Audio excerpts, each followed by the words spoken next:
What's going on, everybody? Welcome back. Welcome back to another edition of Indiana Fever Unfiltered, powered by Come On Now, the podcast. You might be wondering, what are these glasses that Rudy is wearing tonight? And I got to tell you, my wife gave me an early Father's Day present. These are the Metas, the cameras. So I almost feel like I should do a video this way while doing a video this way uh, and give you some behind the scenes, which I will be doing with these glasses. No doubt about it. Yo, they're pretty cool. They are transitions. So I will wear them outside. They'll become sunglasses. I'm taking them off for now because I'm not wearing glasses indoors. But hey, what's going on, everybody? What's going on? What's going on? What's going on? Wow. Wow. Wow. We are currently live in two channels. Come on now, the podcast and Indiana Fever Unfiltered. Subscribe to both channels right now. Don't wait. Like the video. I don't know if you can hype the video while it's live, but hey, I gotta tell you, it was a game tonight, man. It was a game tonight. Definitely. Tell you what, I'm trying to let some more people get in the building, but yo, I don't know what y'all thought, but I know what I thought, and I asked this one question: if this team can ever play a perfect game or close to it, they are unbeatable. It's that simple. If they can ever play a perfect game or close to it, this team is unbeatable. That is what they have when Caitlin Clark is able to push the tempo. What I don't know what y'all watched, but I watched tempo tonight. I saw tempo basketball. And it was actually kind of enjoyable. The Fever scored 26, 27, 32, and 28 points, quarter by quarter by quarter by quarter. And when you look at the number lines, the statistics of this thing tonight, folks, Kelsey Mitchell, 9 for 11, 27 points. Sophie Cunningham off the bench, 8 of 11, 6 of 7 from 3, 24 points. Aaliyah Boston, 7 of 11, 11 rebounds, 18 points. I mean, that's as good as it can ever get.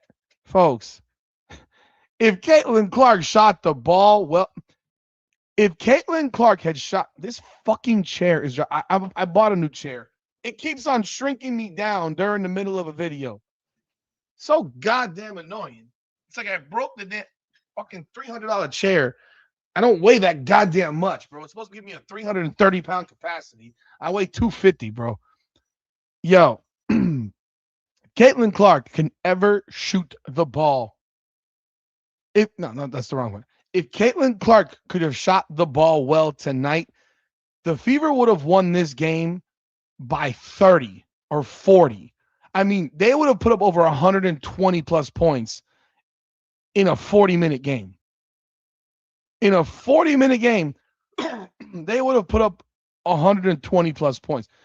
Caitlin Clark would have arguably had the best game of her life in WNBA. Because the way she was manipulating the defense, the way she was controlling the defense with the passing, the way she was passing people open. Obviously, they hit shots tonight, which is very important. But she was getting people shots. Oh, it was easy. It was easy tonight. And if she had simply shot the ball well, holy Lord, if she had shot the ball well, she might have gone for 35 and 14. God, her in 5 of 15 tonight, 1 of 8 from 3. She hit that final 3 to give her 21 on the night. She went to the line 14 times. She missed 4 free throws. What the? What happened? What, did they put some oil on the rim or something? She missed 4 free throws, but she shot 14 free throws. So she shot 15, 0, and then 14. So she got calls. And listen, turned the ball over 5 times in the first half, had 9 assists. Some of them, this is what you get sometimes when you have someone that's pushing it to the limit. Second half, though, 5 assists, 1 turnover. So overall, bro, double, 21, 14, and 5. 1 steal, 1 block. But yeah, that 5 for 15, 1 of 8. If she shoots the ball well tonight, you might have seen the best Caitlin Clark game you'd ever seen in the WNBA. Real talk. Real talk. She might have had the best game she's ever had in the WNBA tonight if she had shot the ball well.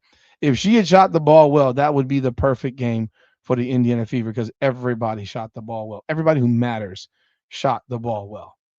Everybody who matters shot the ball well. I mean, they all shot that ball well.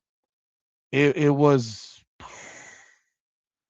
I don't know about 20 assists because I don't recall a whole bunch of layups being missed tonight. They hit 13 threes, so she got assists on 3-point shots too. So I'm not gonna sit here. And I'm shrinking again on this fucking chair. I'm not gonna sit here and curse on the team when they go 7-11, 9 of 11, and 8 of 11. So I mean, your three main players on your team that score for you went 24 of 33. That's excellent. It's excellent. I mean, it's hard. I don't expect shit from Lexi Hall. I don't expect shit from Monique Billings. And I remember Monique Billings one layup on a Caitlin Clark assist tonight. That was they played well tonight. We could go around in circles. They played well tonight. That was a heater of a game, and that was the best game they've probably played all year. Because Toronto's not a bad team. Please let it be known, Toronto is not a bad team. They got some offensive weapons. Now, Brittany Sykes, I hope that she is not done for the year. The way she went down like a fucking tree, just right over, untouched. I hope she's all right, but I don't foresee it. I think something bad happened. Whether she blew her ACL or she popped an Achilles, because they never show replays and they throw these stupid towels up. We have absolutely no idea, but that's a significant injury more than likely. I think it's bad. I don't know what if there's been anything posted on social media about it. Let me check out the Toronto Tempo to see if they have posted anything about this specific situation.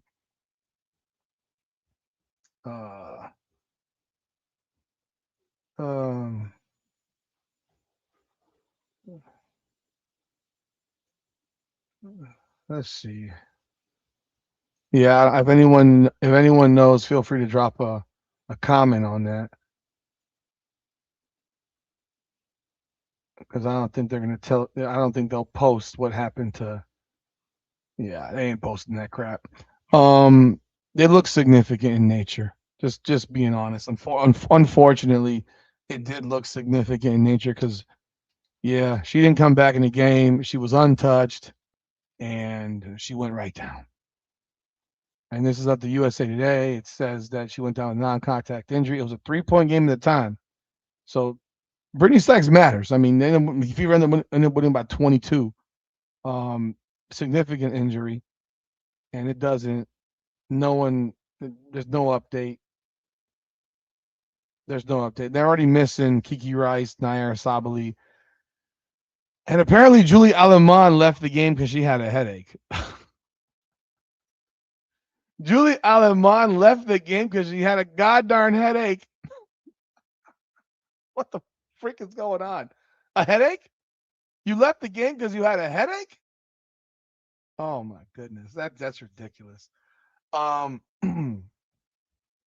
They were led by Laura Juskaiti, who had 19. Isabel Harrison had 11. I'm a newfound fan of Isabel Harrison. She can have an invitation to my cookout any day. She had 11 and 8. Brittany Sykes had 11 before she left the game. And Marina Mabry had 18, 7 assists. Maria Conde had 12. Kia Nurse had 10. High scoring game, but this is fever pace. That's what the pace would be. They said it was a foot injury. Oh, okay. Did she break it? I don't know. And yeah, that was no, they didn't say migraine. It literally says headache. It doesn't say migraine. It says headache. USA Today reporting a headache. People have reported migraines before. They reported a headache, not a migraine. So I don't know. I'm just reporting what was said. Maisha Hines Allen in the first half gets clipped in the face by Isabel Harrison and doesn't have a foul called. She's only bleeding. She's only bleeding, but no fouls were called on that in that situation. Yeah, that was interesting right there. I mean, how do you miss that? The girl is bleeding from her fucking mouth, and you miss it. Oh man, that was wild. That was wild. Again, that was well as good as this team can play. If Caitlin Clark shoots the ball well, holy Lord, this would have been a runaway. And it's a reminder. It is absolutely a reminder of what this team looks like when Caitlin Clark is allowed to go. Oh my God. It is that reminder of ankle. So she sprained her ankle doing what? I just saw her go down like a whatever it is. I hope she's all right. She went out the game and did not return. And folks, I don't trust anything that media say in the WNBA. So yeah, Sophie Cunningham goes off today. She goes off. 6 threes, 6 of 7. She has her new bionic elbow inserted. Um, she got a shot of whatever she needed, a Toradol shot or whatever shot. I mean, it was impressive tonight. It was impressive. Here are the people that want to complain. Oh, look at this. Oh, there's always the fucking idiots. Someone on X wants to criticize Caitlin Clark and saying that she's stat padding in the fourth quarter. Oh, that's cute. That's cute. She played 32 minutes, man. Get out of here. She played 32 minutes. Kelsey Mitchell played 32 minutes. What are we talking about? She she she, she left the game after she hit that 1 3, and that was it. Like, relax. Yeah. I'm just trying to find some highlights. A lot of them are Sophie Cunningham just draining some threes right here. But okay. Listen here, folks. If you're gonna come in here and try to troll the chat, I'm gonna bump you immediately. I'm not wasting my breath tonight. I'm not gonna waste my breath on losers who want to troll my chat. I will bump you in a blink tonight. Just be prepared. So if you want to troll, you're gonna get bumped real fast. I promise you. I promise you. So you've been warned. You've been given notification. If you want to be in this live tonight, keep the trolling out because I will bump you in a second tonight. If you can't contain yourself, then you should exit right at the moment, right now. That's all. That's all. So consider yourself warned because I'm already seeing the trolling in the chat. Don't want to see it tonight. I'm not in the mood. I'm not in the mood. I'm not in the mood. Now the question becomes, do they continue to play like this? They play the Atlanta Dream. They play the Atlanta Dream on the 18th, which is Saturday at 7:30 on Prime Video. And they've improved to 9-5 on the season. Obviously, now the New York Liberty have clinched the Commissioner's Cup. The Commissioner's Cup, and So the Fever will not have a chance to defend that because of that loss to the New York Liberty and when Breanna Stewart went off. So the Liberty will be playing. I don't even know who they're playing yet. Don't really care. But they're 9-5 now. They've won 4 straight games. This is the first one where they've actually looked good in winning. The other three were not impressive in any way, shape, or form. The win over the Mystics, the win over the Sun, the win over the Sky. None of those games were impressive. I thought they played a really good game tonight, and it's hard to find any issue with tonight's game. And they took over the game. They were up 3 at halftime, and they took it over, completely took it over. And even at halftime, it was 53-50. It was a high scoring affair. It was a tempo game. They were pushing the pace, man. And that's all you can ask for, man. Win or lose, it's all you can ask for when it comes to this team. I mean, look at this. Look at this pass that Caitlin Clark makes to I think it's to Timpson right here. I'm gonna bring this up for y'all to take a look at. I believe this is a pass to Timpson. Let me see.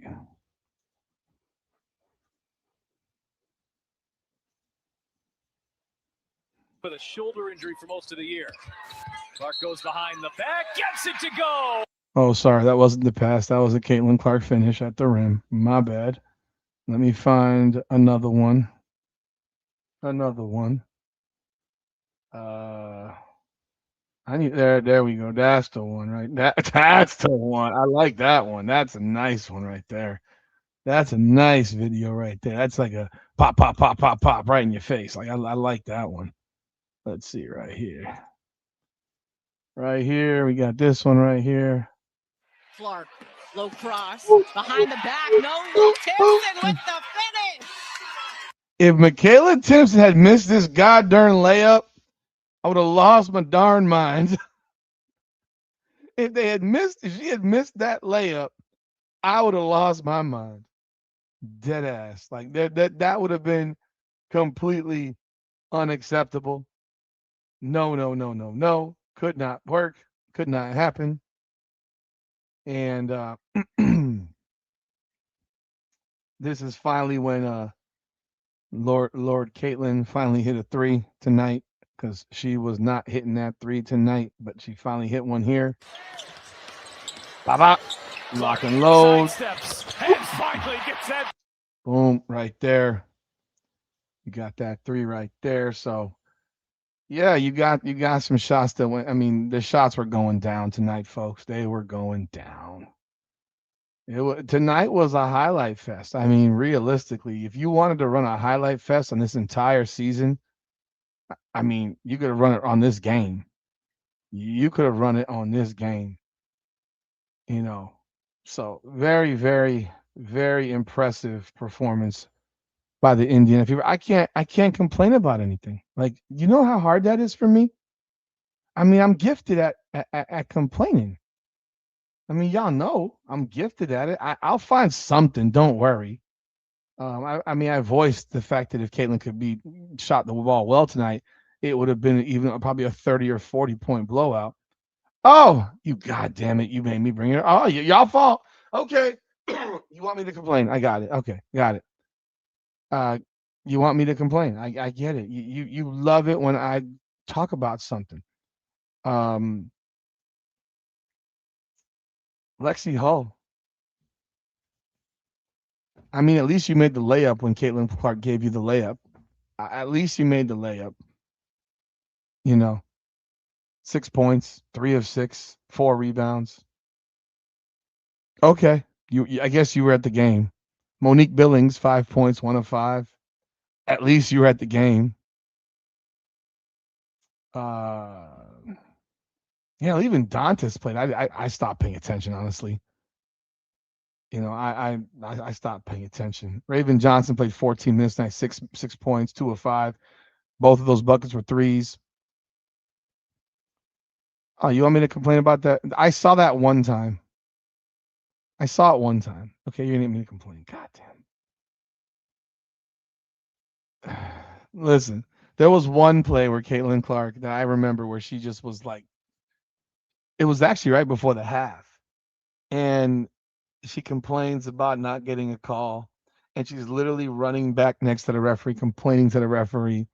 And Toronto's pushing down the court to try to score. And I think they missed.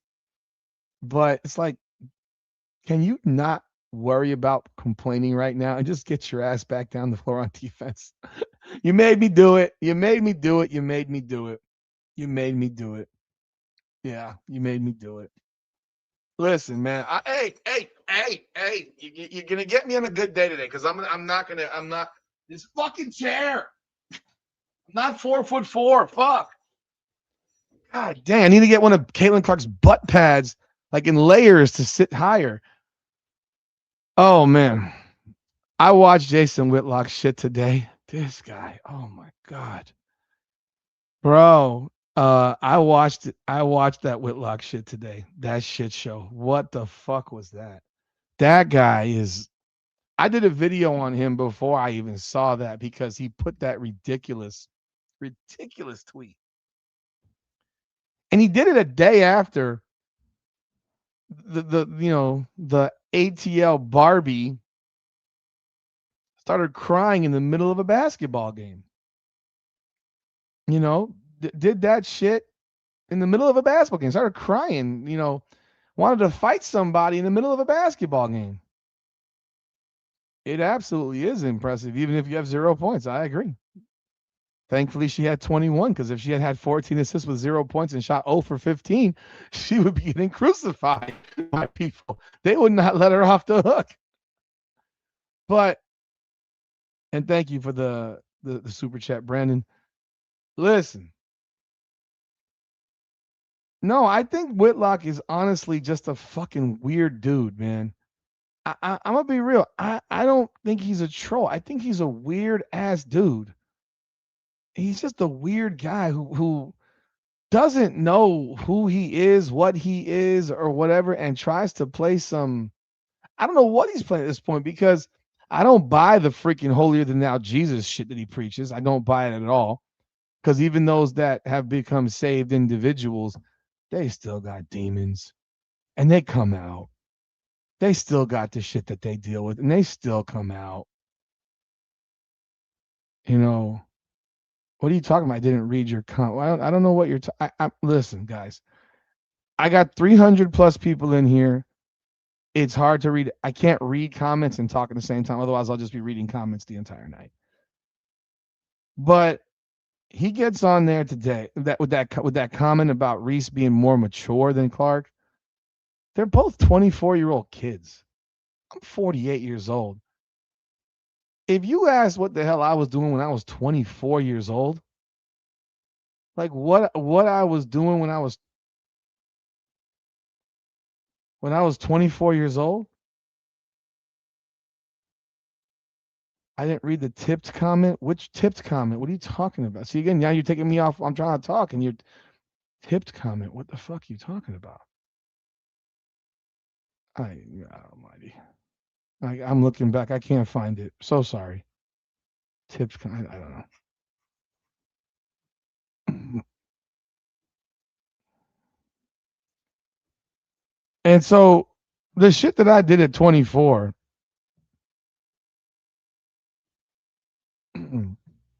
you still do some of the dumb shit at 48. Even as a 48-year-old, you do a little bit less, but most people haven't bought their first house at 24. And so he's holier than thou in his preaching. But I will tell you this, Cap TV checked his ass today.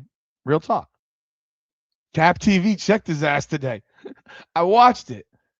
This guy's jumping on, and he had some clown with him who compared Caitlin Clark to Russell Westbrook. Fuck are you talking about? He compared their statistical lines. I mean, Jason Whitlock wants a role model basketball player. You dumb fucking imbecile. Yes, Whitlock, you're a fucking idiot. You're a fucking idiot. I mean, God, What in the world, bro? That girl is the biggest role model for young girls on the fucking planet when it comes to women's basketball. They worship her. They worship her. Little girls worship her. She sits around before games, after games. She traveled for a whole season while injured last year, signing autographs when she should have been sitting her ass at home getting healthy. I mean, give me a flipping break. What, you want her to curtsy? What, is she going to cotillion? Were we teaching her which side the fork and the spoon go on and the knife goes on? What the hell are we talking about? Is she supposed to give people hugs when they clobber her across the face? I'm going to sit here and tell you, I don't like temper tantrums, but get the fuck out of here. She's a goddamn human who gets fouled 3 times every possession. Now, you're not going to call it every time, but she does get hit pretty much every time she touches the ball. And you're going to sit here, matures, while the other one had a crash out yesterday from the 3-minute mark of the game because she couldn't make a damn layup. 2-hand shoves Isabel Harrison in the back 3 minutes in and then slaps the ball out of her hands. I've never seen Caitlin Clark do that ever in a game where a player has the ball in her hands and she slaps the ball out of her hands. After a dead ball. I've never seen that. I've never seen it. Not one damn time. And then Harrison trying to do it back. That ridiculous non-flagrant foul they call the flagrant foul. And this broad is crying and wants to fight somebody. This child, please. More mature? Folks, right now, if you do a search right now for Angel Reese on Google, do it. I promise you. You will find more modeling pictures than you will find basketball pictures. Dead ass. Dead ass. You don't believe me? Take a look. You don't believe me? Take a look. Look at this. Look at this. I need you to see, like, don't believe me. This is real shit. I'll never be on Whitlock because he'll never have me. Look at this. I mean, look at this. Angel Reese type images. I mean, you wouldn't even know she was a basketball player. These are the images that pop up for the basketball player, Angel Reese. Half naked most of the time. Showing her ass most of the time. No, very mature. Fuck out of here. She's not, I mean, I guess she plays basketball. You know, I asked my son, you want to be a football player or do you want to play football? Well, you can ask Angel Reese. She wants to play basketball. She doesn't want to be a basketball player. Clark didn't get a technical foul taunting the coach. What are you talking about? And by the way, that idiot also said that she got ejected from the game. You don't know what the fuck he's talking about. She didn't get ejected from the game. She got a technical foul. Okay, great. And she got a delay of game penalty, a delay of game warning because they already had one earlier. And that caused a technical foul while she was running to get the ball to hand it back to the referee. I just saw freaking Arike Ogunbowale kick the shit out of a table. Referee didn't call anything. I mean, I'm just saying. I'm just saying. He said she got ejected. I heard him say it. She didn't get ejected. What are you talking about? And so I'll sit here and I'll say, I'll credit Cap TV. He checked him. He really did in this case. He did. I watched the segment. Now, the idiot that he had on the right, who was talking about comparing her to Russell Westbrook. Oh, my word. Because of turnover numbers and this, that, and the third. Like, what are we talking about, bro? What are we talking about? Russell Westbrook ain't taking 30 fucking foot 3-point shots. The Duke could barely make a 23-foot 3-point shot. I mean, get out of here.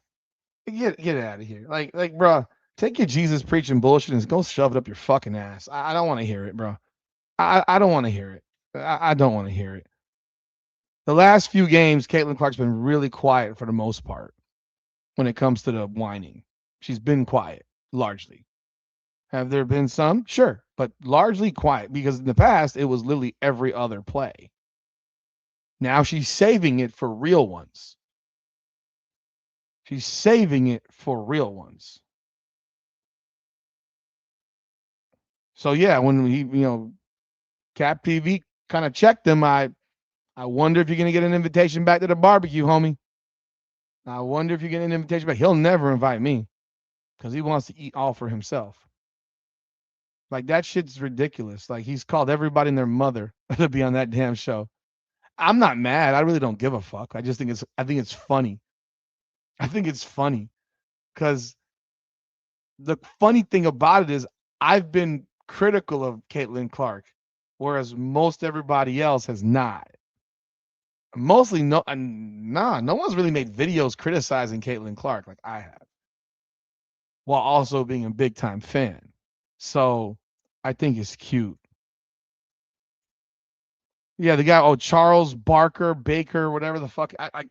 And can he get to do it at a camera angle where I can look up his goddamn nose. Can you put the camera on a freaking stand that has it up here in your face? I don't want to look in your fucking nose at your boogers, bro. Come on, bro. Be better than that. Be better than that. That was pathetic. That dude was stupider than fucking hell. Where did he find that clown? Where did he find that freaking idiot? But yeah, he got checked today on that damn thing by Cap TV. No doubt about it. He did. No question. And I actually appreciated it. I was impressed. You guys know I tell the truth. I say what it is. I'm not a hater. If you do something good, I'm gonna say it. If you do something bad, I'm gonna say it too. It is what it is. It is what it is. I'll tell you what. I haven't seen homie Ock Nation back on that show. I think I've seen JTL once back on that show after the first one because, he didn't like that they said that Angel Reese was playing well at the time when they said that, and better than Aaliyah Boston at the time, which they said, and I agreed, and then insulted them.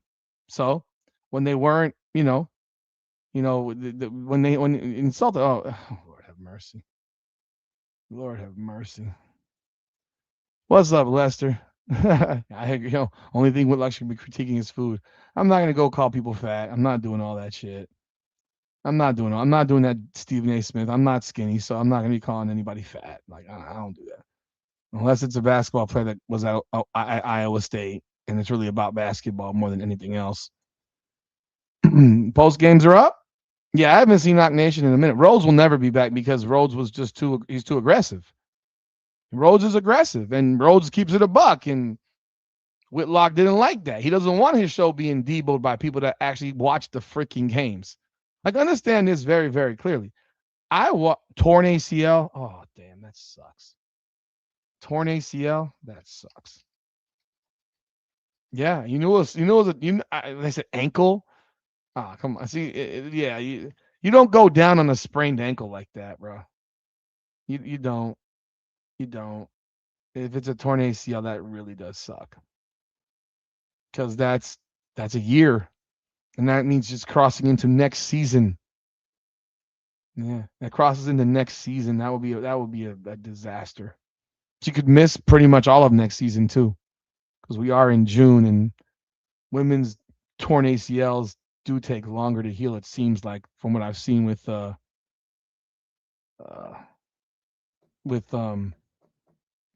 Cameron Brink, how long it took her.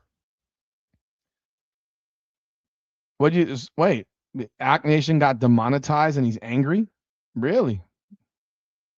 Wow, that sucks. No, today Cap didn't play that shit. He's like, "What are you talking about?" Jason Whitlock can forever cancel his women's basketball segment because the only reason people watched it was because he was a Caitlin Clark fan. Because there's not an Angel Reese fan on earth that watches his shit. There's not an Angel Reese fan on earth that watches his shit. So he was pandering to a community. Well, if you're not going to pander to the community anymore, then cancel the shit because you don't actually watch the games. And I know this because when you say she got ejected, you didn't even know what the fuck you were talking about. You had also said previously with over the Dan Dakich thing that that they were better without her than they were with her, which has been clearly disproven by statistics and data that their record was not better without her than it was with her last year. And I mean, you can see right now the reality is that she's played more minutes the last 5 games than she had played earlier this season. Like these last few games, I mean, she's played 32, 36, 40, 31, and 34. So she's played a lot more minutes. Like you can go look at the minutes. And before that, it was 22, 29, 32, 24. She did have the 37 against Washington, 31, 31. Her minutes went down. And now that her minutes are coming back up, they're winning. They're flat out winning. Yeah, Jay Money for sure. No doubt about that. He's Joe Clark, baby. He's telling Sam on the roof, "You smoke crack, don't you? You smoke crack, don't you? If you want to kill yourself, just jump. Do it expeditiously, son." Yeah.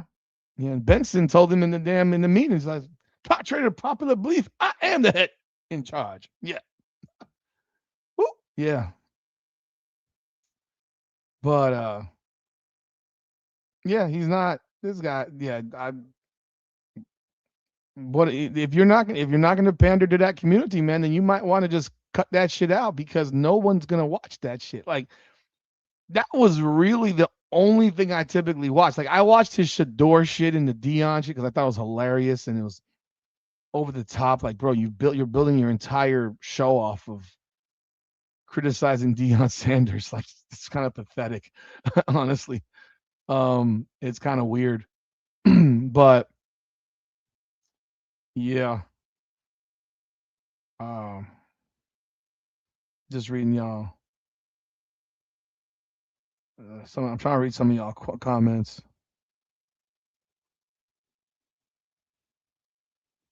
Oh, Lean on Me is a classic, man. Lean on Me, man. 1987. I was 10 or 9 years old, going on 10. That movie was fantastic. I would still watch that movie right now.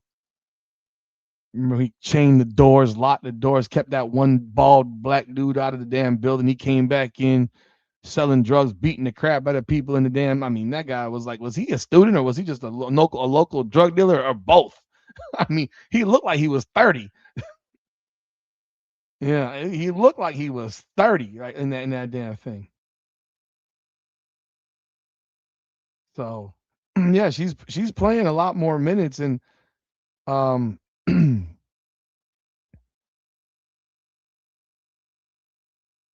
very side by thy side will stand and always praise thy name, praise thy name, praise thy name. I mean, the fact that I remember that shit is crazy. But yeah, man, that was interesting today. I mean, we'll see if he gets another invite. Appreciate you, man. Brandon, thank you for the super chat. Appreciate you for the super chat, man. Thank you. So let me bring up this press conference, man. Let's see what they got to say. I know everyone's interested. You know, I'm interested. I'm interested to see what is said specifically, more so because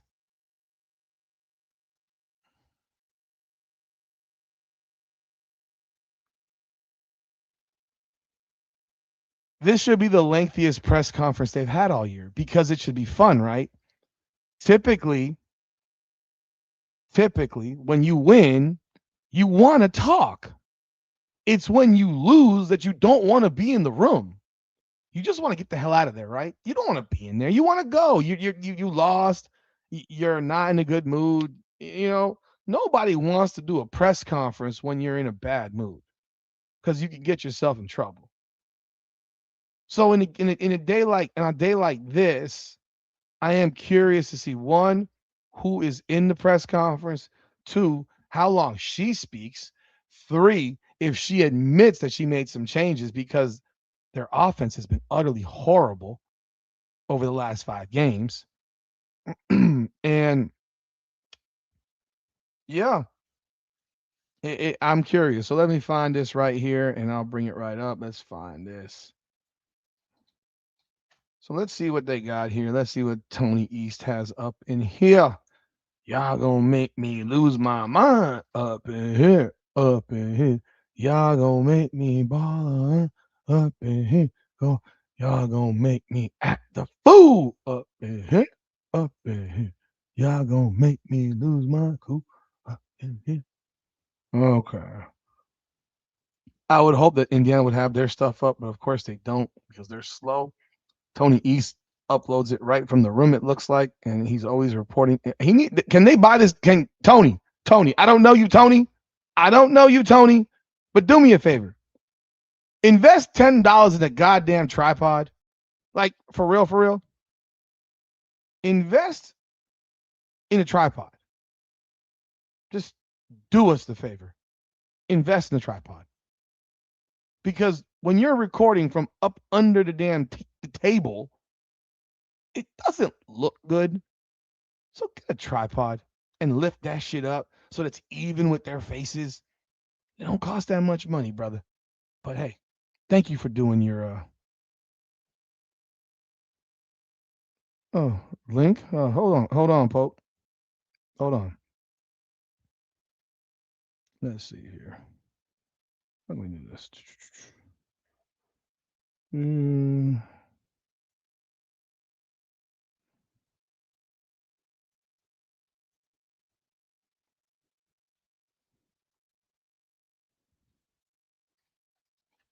Would that be the link? I don't know if that's the link that allows it.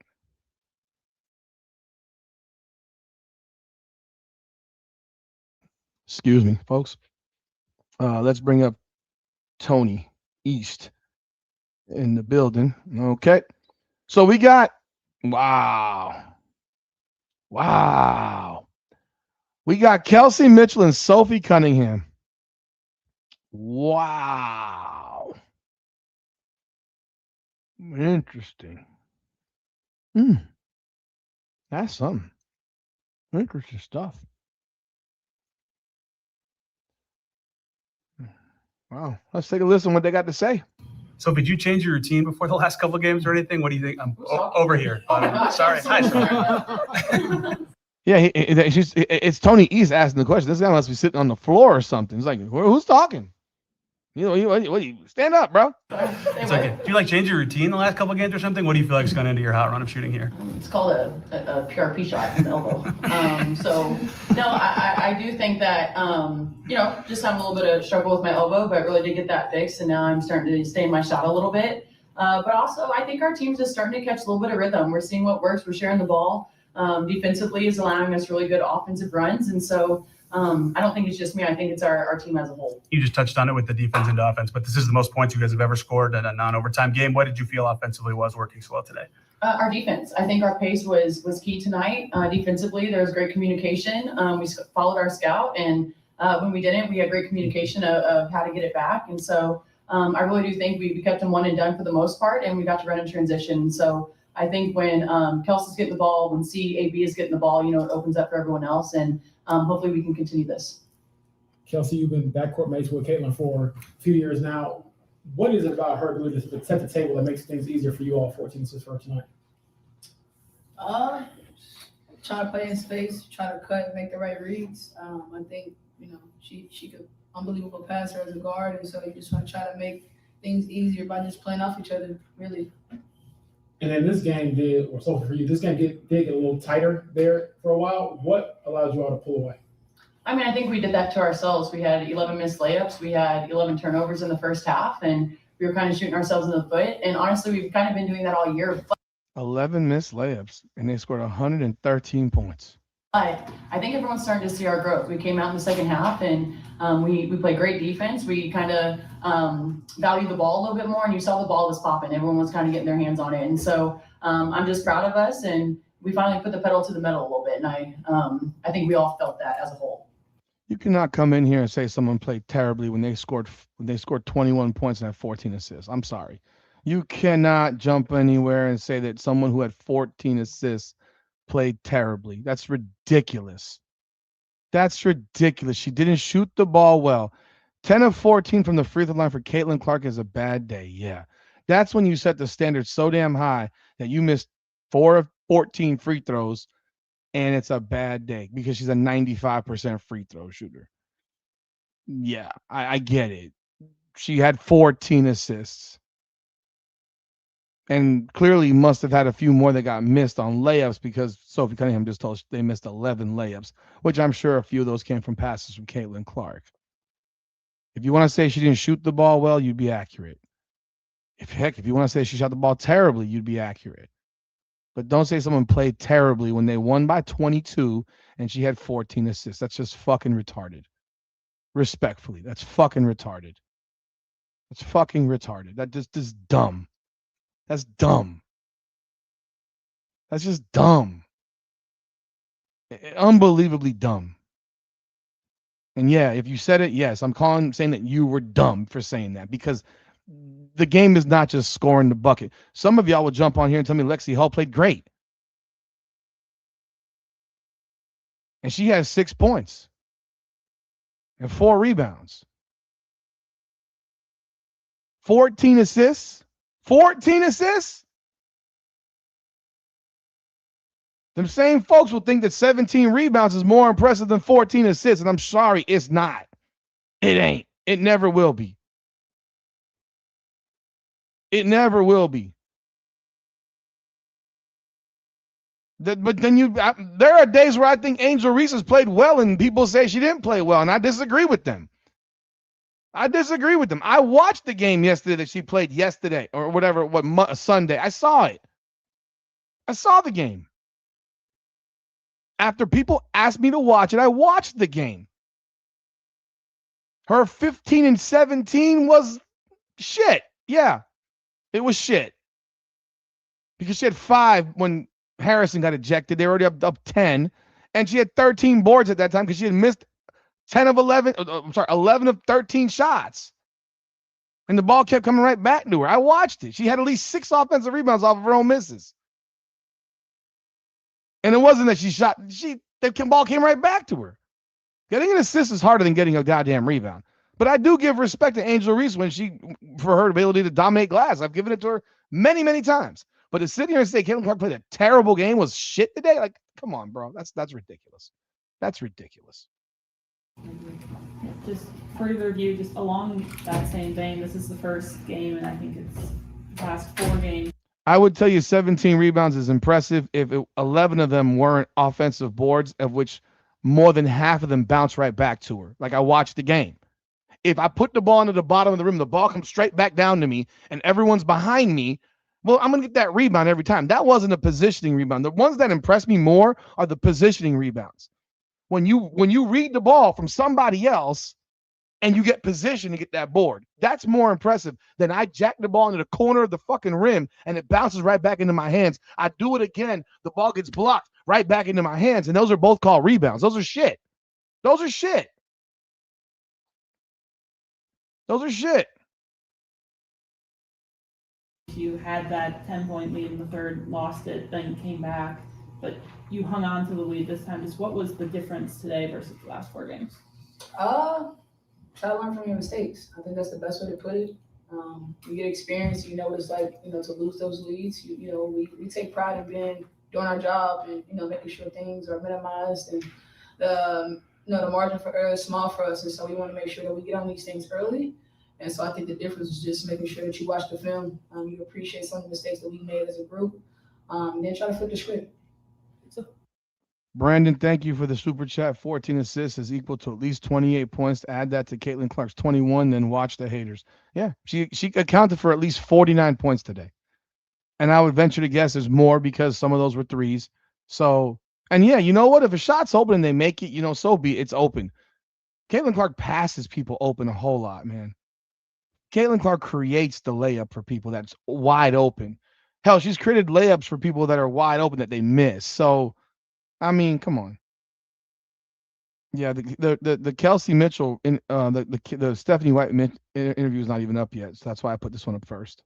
Kelsey, yesterday you talked a little bit about growing pains and just trying to get back in the swing of things, locking down things like that. Do you think this was a good example of that mindset really taking the step forward for you guys? I definitely think it's a start. I think it's a never-ending thing, though. You can never really get comfortable, especially not in this league. We play against a great team every night early, and so it's about not getting too high, not too low, but really just staying true to the values in which we set in place when we are working, when we practicing, and we put in work.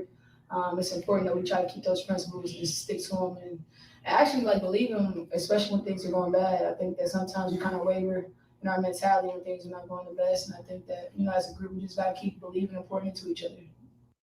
Well, that's the entire press conference. Holy Lord. That is the entire thing. That's freaking ridiculous. 3 minutes and 22 seconds.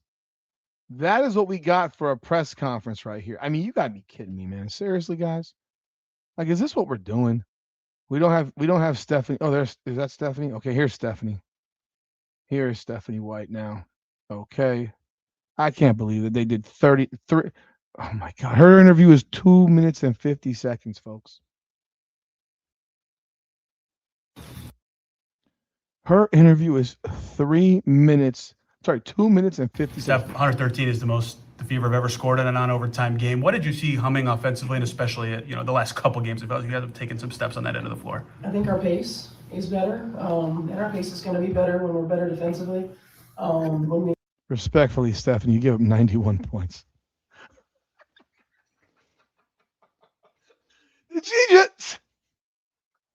See, this is the thing. This is the thing. You cannot sit here telling us that your defense was better. You gave up 50 points at halftime, and you gave up 9. So your defense in the second half was better than the first half, but you gave up 91 points. You gave up more points. Let's look at the stat. Let's do this real fast.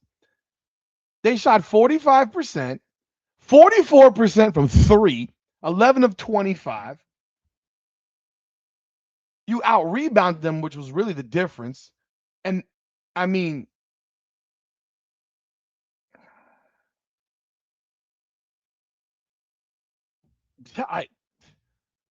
you just shot a little bit better than they did. I mean, but they didn't shoot the ball poorly. They scored 91 points. She's really going to run with this defensive narrative when they gave up 91, which is actually worse than their season average of 86.7. You gave up 5 more points than your average. And you're telling me that you played better defense. No, Stephanie White. You pushed the rock. Caitlin was pushing tempo. She was pushing the tempo. And you hit 13 threes. 13 threes, was it? 13 threes. And you shot 33 free throws. You pushed tempo. I don't understand how she thinks that they play better defense. Wow.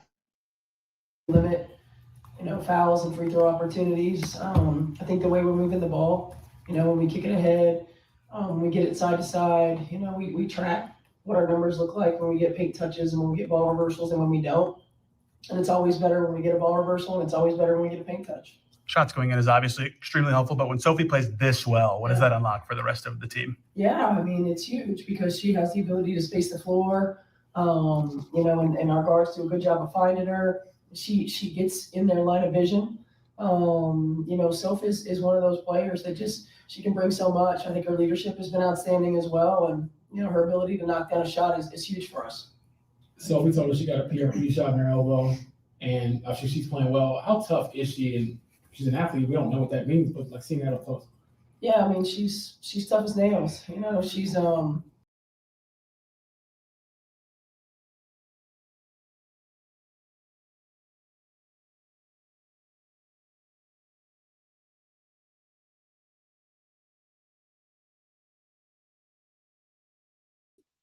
Sorry about that, folks. I hit a button on my mouse. Is everyone hearing me? Can you hear me?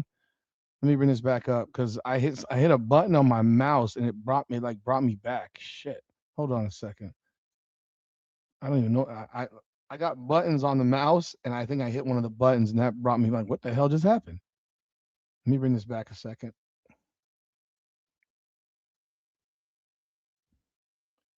All right. She's tough as nails. You know, she's somebody who never complains, you know, about it and plays through pain. And, you know, she's just, I mean, you've seen her. She's tough as shit. So for her to be able to do that and to come back and to shoot it the way she did, maybe she should have got sooner. Just kidding. And then with Caitlin, she didn't shoot that great tonight, but what do you think of the overall floor game and her ability to still affect the game positively with 14 assists and just 17? I thought it was really good. You know, she did a great job of finding her teammates. You know, again, her pace. You know, you can tell she's got her burst back. She does a good job of forcing the action in the ball screen and really creates 2-on-1 opportunities. And so then she does a good job. I thought tonight the way she got the ball out on time was really good, and it set her teammates up for great shots. Yeah, over the past 4 games, you guys had that issue of building up that double-digit lead and losing it. But what was different tonight in building up that lead in the third quarter and then continuing to build? I mean, we talked about it in the timeouts, and like this is where we have to grow. Like we have to understand that every possession matters. You know, I think there was a couple, and I think it was early the fourth. I don't remember exactly, and I called timeout, and I was just addressing it. Like we're not going to do this. Okay, like every possession matters, offensively, defensively. You know, we can't get lax. Like this is what it's going to take for us to really do the things that we want to do. We can't have those lapses. We can't be careless with the basketball. We can't be careless on the defensive end of the floor. And I thought our team responded. That's the entire press conference. They won by 22 points, and they had a 2-minute and 49-second press conference.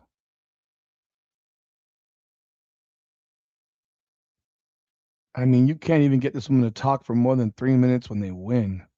God, jeez. It's embarrassing. Like, what do we do? I don't get it. You can't even get something good. Now, I'm reading some of y'all comments. Someone mentioned Brittany Sykes. Brittany Sykes' injury was a devastating injury for Toronto. It was a 3-point game at the time. So before anyone says, oh, it didn't matter, no, it mattered. She's a top 5 scorer in the league. She is a bucket getter. She's the best player on their team, and she went down with a significant injury. And when you don't have her, it definitely has an impact on your team mentally. No doubt about it. No doubt about it. So, yeah, that was a significant situation. It doesn't take away for how the Fever played and how they executed on the offensive end, but I don't want to have anyone tell me that they played so good on defense. They did not play that well on defense. They gave up 91 points. They gave up 50 in the first half. That's not great defense. That's shit defense. That's worse than your average. So I don't know how you can sit here and say it was better. It was good. It wasn't good. Their offense was good. The offense is their defense. Like, their offense is their defense. Can you not make every sound under the sun, sir? Thank you. Talking to the 12-year-old who wants to drop everything in the kitchen. Anyhow, you want to be the star of the show? No, get the hell out of here. But their defense is their defense is their offense. If they score points, teams can't score with them like that. Like, they can't. When they shoot the ball well, teams cannot score with them like that. So if you're putting up 113 points, and really they still only shot 52%. They didn't shoot like 65%. They didn't shoot like 65%. They shot 52%. They hit 13 threes and took 33 free throws, 28 of 32, 33 from the line. I pity you if you have someone like this, sir. Crash out, because he will drive you crazy. Yes, he's already beaten. He's already doing enough to irritate the hell. He's standing right here. Hey, you should let me know taller than you now. You're not taller than me. You're 5'8". I'm 5'10". I'm 5'10" now. All right, can you get the fuck out now? Seriously, get the fuck out. Make me mad now. No, I need you to get the fuck out because you're annoying. you're about to get smacked. So I'm just like, and I'll smack you on camera. I don't give a fuck. Smack your ass right on the fucking camera. They can fucking call HRS. I don't give a damn. Smack an ass clown in the damn camera. Yeah. But it's not even about challenging her statements. It's about, I don't know, having more questions. No, he's just dropping shit all over the place and making a whole bunch of noise. It's not about challenging her. It's just about, I don't know, asking more questions. Asking more questions. It's not that hard. It ain't that hard to ask a couple more questions saying, well, why were you pushing tempo? Why were you able to push tempo better tonight? Like, that's not a challenging question. It's not a challenging question. That's a basic question. Why were you able to do that? You said your defense played so well. You give 91 points. Really, does your offense make your defense look better when your offense is humming? I mean, there's so many things that you can ask somebody after a game like this, and they just don't do it. They just don't do it. It's crazy. It's crazy because you would think you'd have a whole lot of great things to say. She did compliment Caitlin Clark. She must feel sick. She must feel sick. She must feel sick. Because I see a comment here. The Fever defense can totally be a defense that doesn't give the other team a chance to take. Yeah, but that's also part of it. Your offense is pushing so hard that the other team can never take a break.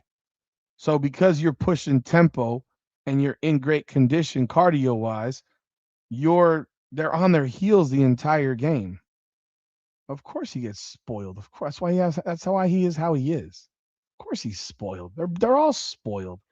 I got a house full of spoiled people that don't appreciate me. God dog. That's the life of a parent and a husband. Spoil everybody and you still didn't do enough. You know. The Sun didn't go basket for basket. There was 85-75. They played slow ball. If that game was played at tempo, the Fever would have beaten them 120-90. Like, that's the thing. I don't really give a damn about. I don't. If you're playing games in the 70s and low 80s, yeah, everybody can score with you because you're not scoring. You're not scoring. But if you play at a tempo pace, the Fever can easily score over 100 points every game. Every single game, even on days where they don't shoot the ball well. Even in days where they don't shoot, because they didn't shoot the ball exceptionally well today. They shot well enough. I mean, it was largely because they also took 33 free throws. 28 of 33 from the line. That matters. They hit 13 of 30 from 3. That matters. But they didn't shoot 65% from the field.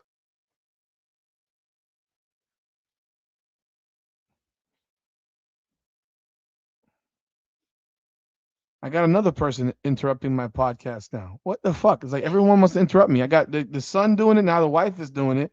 See, I just told y'all. Like, I don't know what the hell to do anymore. Like, I'm being interrupted left and right. I got to clip this thing up to make. I mean, my God. Holy Lord. You want me to tell him that? I'll tell him. Yeah, my wife just flashed me publicly. My wife just flashed me. She's not going to flash you. Do not worry. You don't get that privilege. You don't get that privilege. There's no dinner. It's 10:30, man. I had like a plantain for dinner. I was watching the damn game. No, Kelsey Mitchell shot the ball exceptionally well today. They all shot the ball well.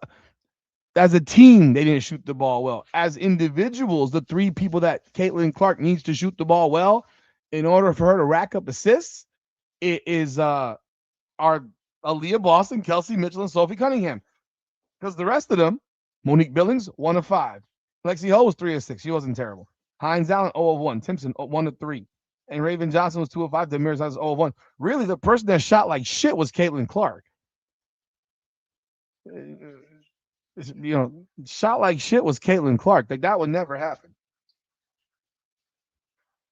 So, yeah, yeah. But what do they got? What do they got next? What? So 7 of her 9. So Kelsey Mitchell hit 3 threes. So she had 6 non-threes. So maybe there was 6. She had 6 free throws also. She was 6 of 6 from the line. Maybe she had 6 layups. I don't know. They got Atlanta on Saturday. Thursday. What the hell? Today's Tuesday. Shit, I thought it was Thursday. Fuck. I thought today was Thursday. Today's Tuesday. Okay. So Thursday against Atlanta. That's going to be a fight. It's at home again. They beat them 83-71 last game. That game, Caitlin Clark went for 17, 8 and 7. Mitchell had 25. Boston had 19 and 7. And they played slow down basketball. They didn't get to the free throw line very much. And the Dream played an absolutely horrendous game. Ryan Howard was horrid. Alicia Gray was horrid. Jordan Canada was terrible. Their 3 best scoring options were bad. So you better be ready to play, because if you're not ready to play, you could get run off the floor. And you play them, and then you play them again on Saturday in Atlanta at the Real Building, the State Farm Arena. It's a 1 p.m. start time. I don't think I got anything going on Saturday right now. I don't think so. I mean, it's Father's Day weekend, so everyone should be, worshiping me, and feeding me and taking care of me all goddamn weekend. Because you know when it's Mother's Day, they celebrate that shit for like a week, and their birthdays they celebrate for like a month. Our birthday lasts a half an hour. You wake up in the morning, happy birthday, then get the fuck out of here. And Father's Day, because I'm sure you've seen the comedy show by Ali Sadiq where he says Father's Day sucks. It's the 20th ranked holiday behind Halloween and what was it, Arbor Day and other bullshit. But I gotta admit, my wife, like I said, my wife got me some Meta glasses. This is just one of my presents. So this is dope, man. This is dope. But yeah, I'm not gonna be doing shit, as far as like work wise. I'll be watching the game for sure, and I'm sure I will do a live after. But you got back to back with Atlanta, and Ryan Howard, has that tendency, that ability to have a 12 for 16 with 9 threes. She does it a lot.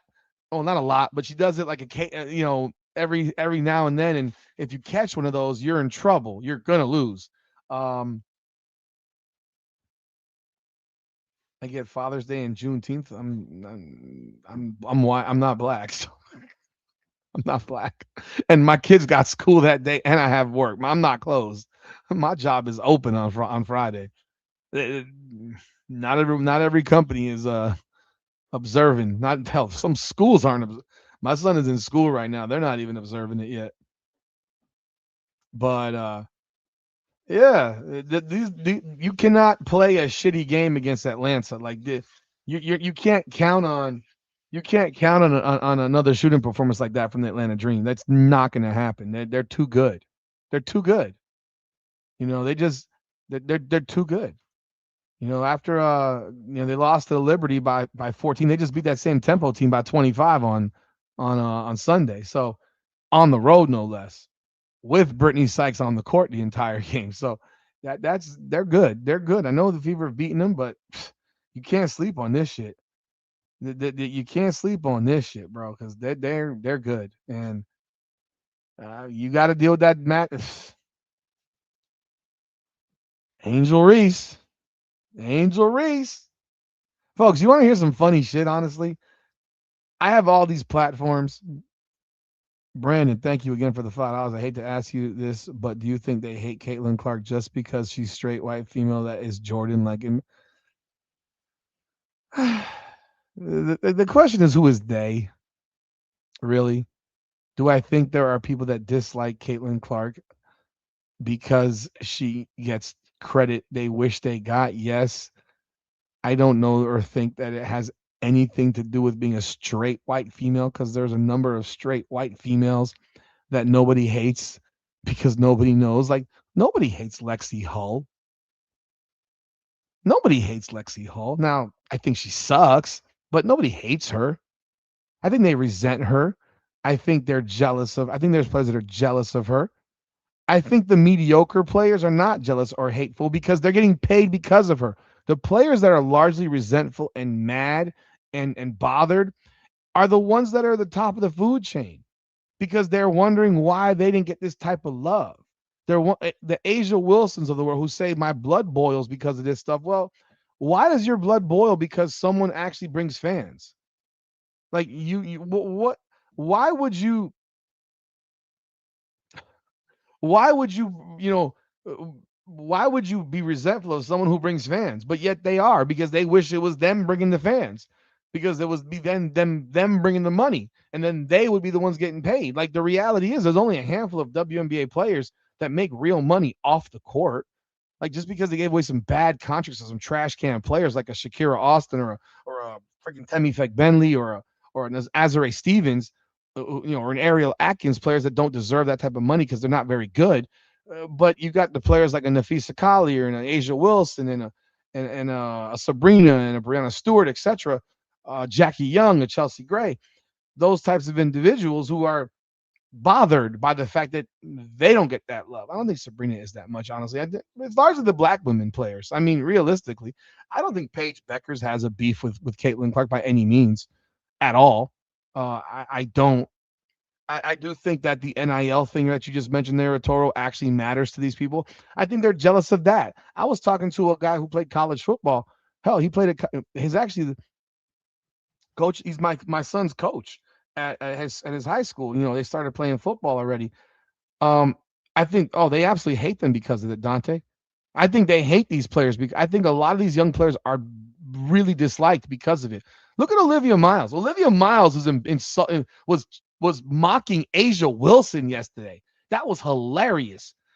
Or the other day, she was mocking Sarah Ashley Barker yesterday. I mean, she was doing a whole lot of shit talking. My God.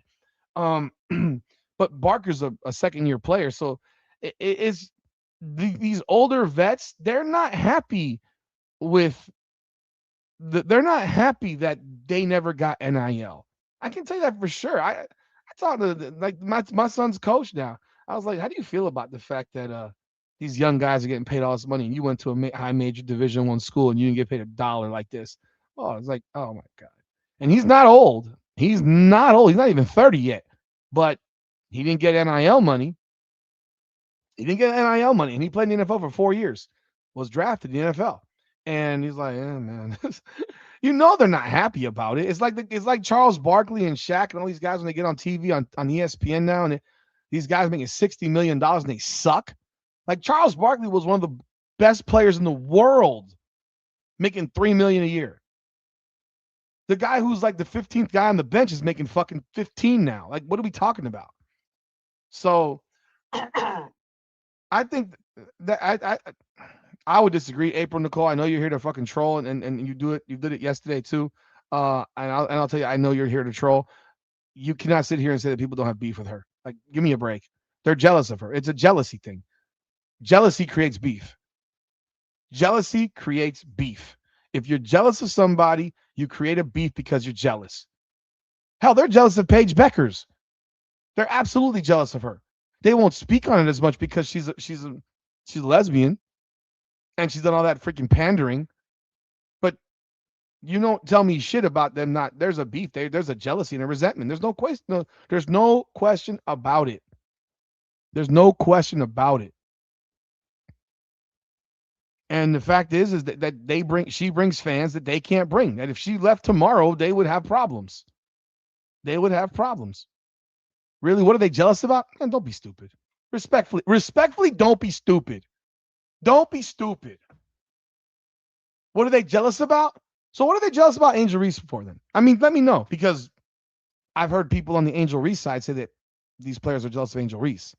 So let me know. Let me know. Because we goddamn well know what they're jealous of. They're jealous because she's getting all the fucking attention. They're jealous because she's getting all the goddamn money. They're jealous because arenas were packed up to see her play. They're jealous of all of these things. They're jealous because she got the most votes in the WNBA All-Star game. They're jealous because everybody wanted to see her in the Olympic team. But the players that were on the team, none of them were better than her. None of the guards were better than her. None of them.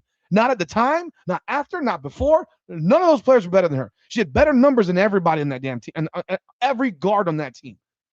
So they've made every kind of excuse to keep her out, to keep her down as long as possible. It goes on in everything. It goes on in college sports. It goes on in professional sports. This isn't new. It just has never been this profound when it comes to the WNBA in comparison to other leagues. Like, to sit here and act like this happens in the NBA, yes, hazing in the NBA happens. It absolutely happens. They haze players. NFL, they haze players. But you think that they're hazing the starting quarterback who was drafted with the number one? You think Fernando Mendoza will get taped to a goddamn freaking, will be taped to a damn freaking goalpost and have eggs thrown at him? You think Fernando Mendoza's me carrying someone's bags? You think that the Oakland Raiders, I'm sorry, the Las Vegas Raiders, you think the NFL would allow, would downplay their number one overall draft pick? Fuck no. You think the Raiders are not going to market the shit out of their number one draft pick because their team is trash? They have to. They will protect that asset at all costs. The WNBA, though? No, it goes the opposite. It's the opposite. It's the opposite. It's the complete opposite. Yeah, that's what people are jealous of. Have you played sports? Have you played sports? Have you played sports? Go to any high school in I live in Florida.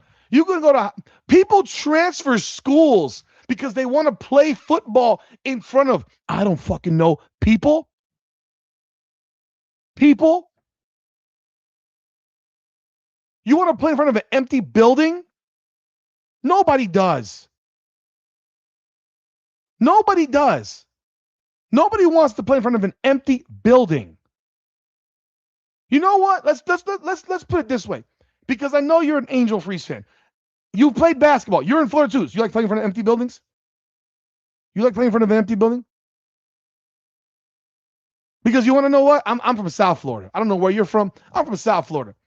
I know for a fact, that these players are transferring because they want to play in front of people. They might be at one school and they're like, man, fuck this shit. I'm out of here. There's nobody coming. My team is trash. I got no one around me, and I want to play in front of people. So they transfer to a school that wins, that has people coming to games.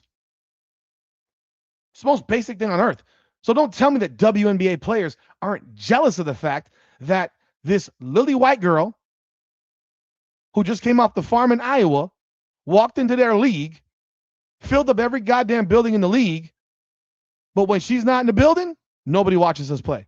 Yes, there's jealousy there. Absolutely. I'd be jealous. Yes, we know why they're not selling, because we actually do videos on this. They're not selling now because of the shit with Stephanie White. Because you've been lied to for a year about an injury. You don't know when she's going to play or not.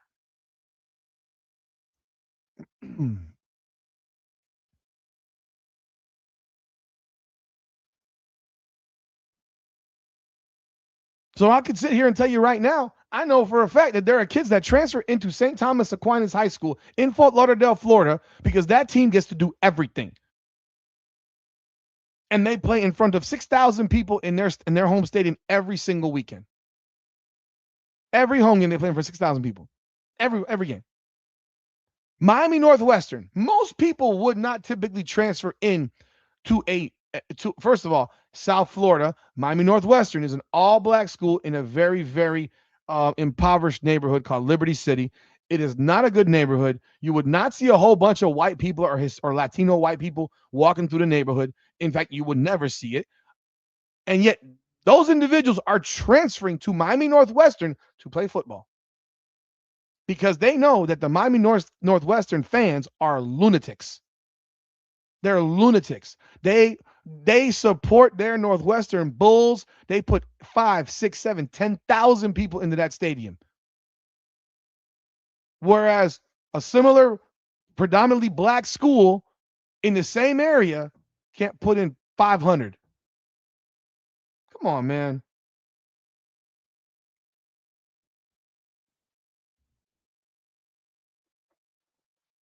Like, when I was growing up, the thought of a fucking white kid playing football at Northwestern was insane. Until my homeboy, a white boy, became the head coach of the football team. And they've had some white dudes transfer into their school. Miami Central, same thing. They had a white dude playing quarterback some years ago who transferred in. You want to play on winning teams that bring people. I'm sorry. And you can sit here and say you don't care how empty the gyms are if they're paying. That's bullshit.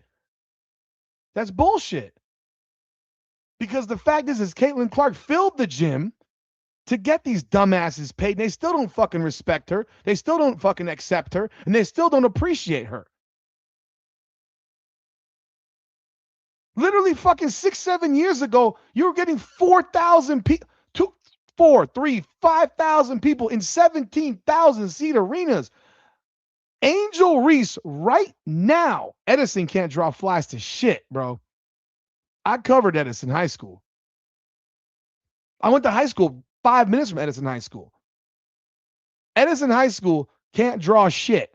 Nobody goes to their football games. At least not when I was covering them. Nobody. Empty. Those Edison kids, you know where they would transfer to? Central.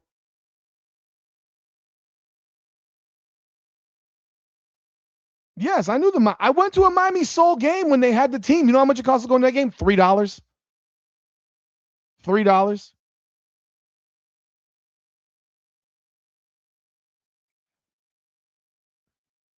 You're from Polk County. I know exactly where that is. Lakeland. Lakeland. Tell me that people don't transfer from Lakeland Kathleen or Lake Gibson to Lakeland High School to play football. I damn sure know they do. Because homeboy that is at University of Florida right now, who initially was supposed to come, who had been committed to the University of Miami and then decommitted and went to freaking Colorado to play for Dion, Cormani McClain, who went to Lake Gibson High School and transferred to Lakeland High School for his senior year. Why he do that? To play in front of people? To win? Come on, man.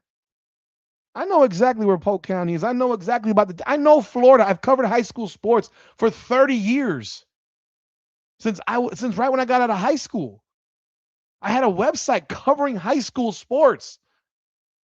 This shit is no different on any level. Asia Wilson plays in a fucking casino building. Like, people don't recognize. See, they're playing their basketball games for the 4-time WNBA MVP in a casino arena that seats 11,000, maybe 12.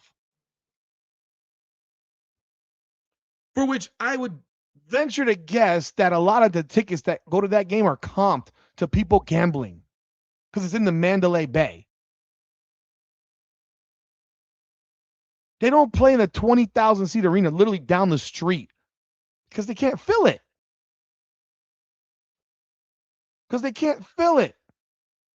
Lakeland High School has had some of the best high school football teams in the last 25 years. Them and St. Thomas, the back and forth rivalry with them and St. Thomas for years was crazy. They were the only team that could beat St. Thomas in Florida for the most part when they did. And then St. Thomas did the same to them too, but they were monsters.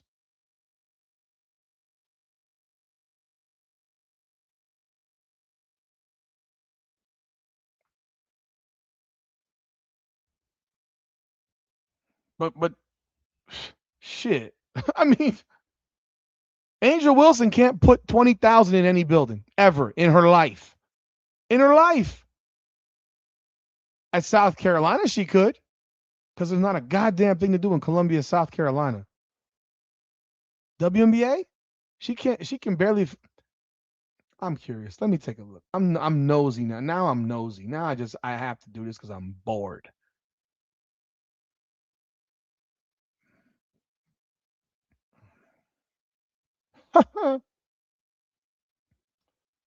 Let's see. The Michelob Ultra Arena capacity. The Michelob Ultra Arena seats 12,000 people. Okay, that's the Mandalay Bay Event Center. Seats 12,000 people. And they played the Minnesota Lynx the other day at home. I'm trying to confirm. Let's see if we can find this number for basketball. 12,000. Still 12,000, even for basketball. So the Las Vegas Aces just played the Minnesota Lynx. So Olivia Miles came to town, and they still had 1,700 empty seats. They still had 1,700 empty. Watch my mouth about the Carolinas. Ain't shit to do in Columbia. Cut the shit, bro. Cut the shit. You have a women's basketball team. The whole city loves their team. Hell, the whole state loves that team.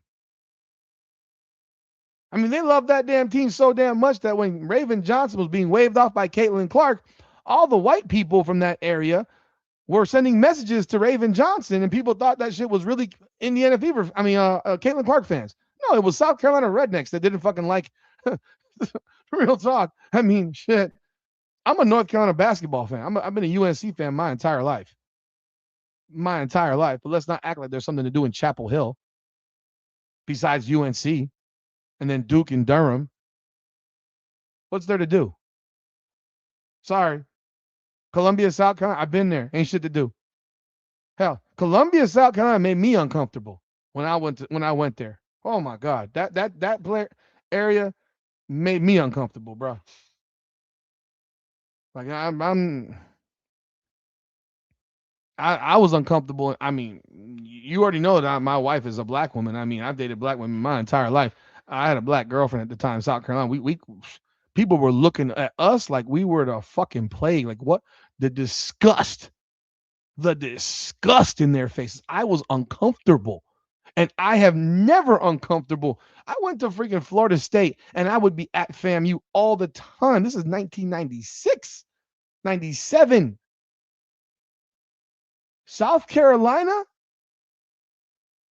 I was like, man, I should have brought a piece with me or something because this is not, nah, man.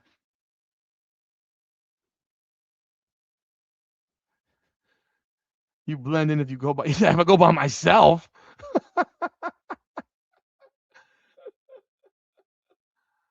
I'm so sorry, Crash Out, Willie. Your city is Columbia, South Carolina? Carolina's 2 states. There's North Carolina, there's South Carolina. I didn't say they're not beautiful. I said there's nothing to do. Don't be so offended. Don't be so sensitive. I get to listen to people call my fucking state, my city, where I'm from, a third world banana republic by people across the country, right? Because it's diverse with ethnicity, which is literally another way to be racist as fuck. Yeah. You don't like white boys with black girls? I'm so fucking sorry. My wife is a black woman. You might fucking want to be offended, and I don't know what to tell you, bro. Don't know what to tell you, homie.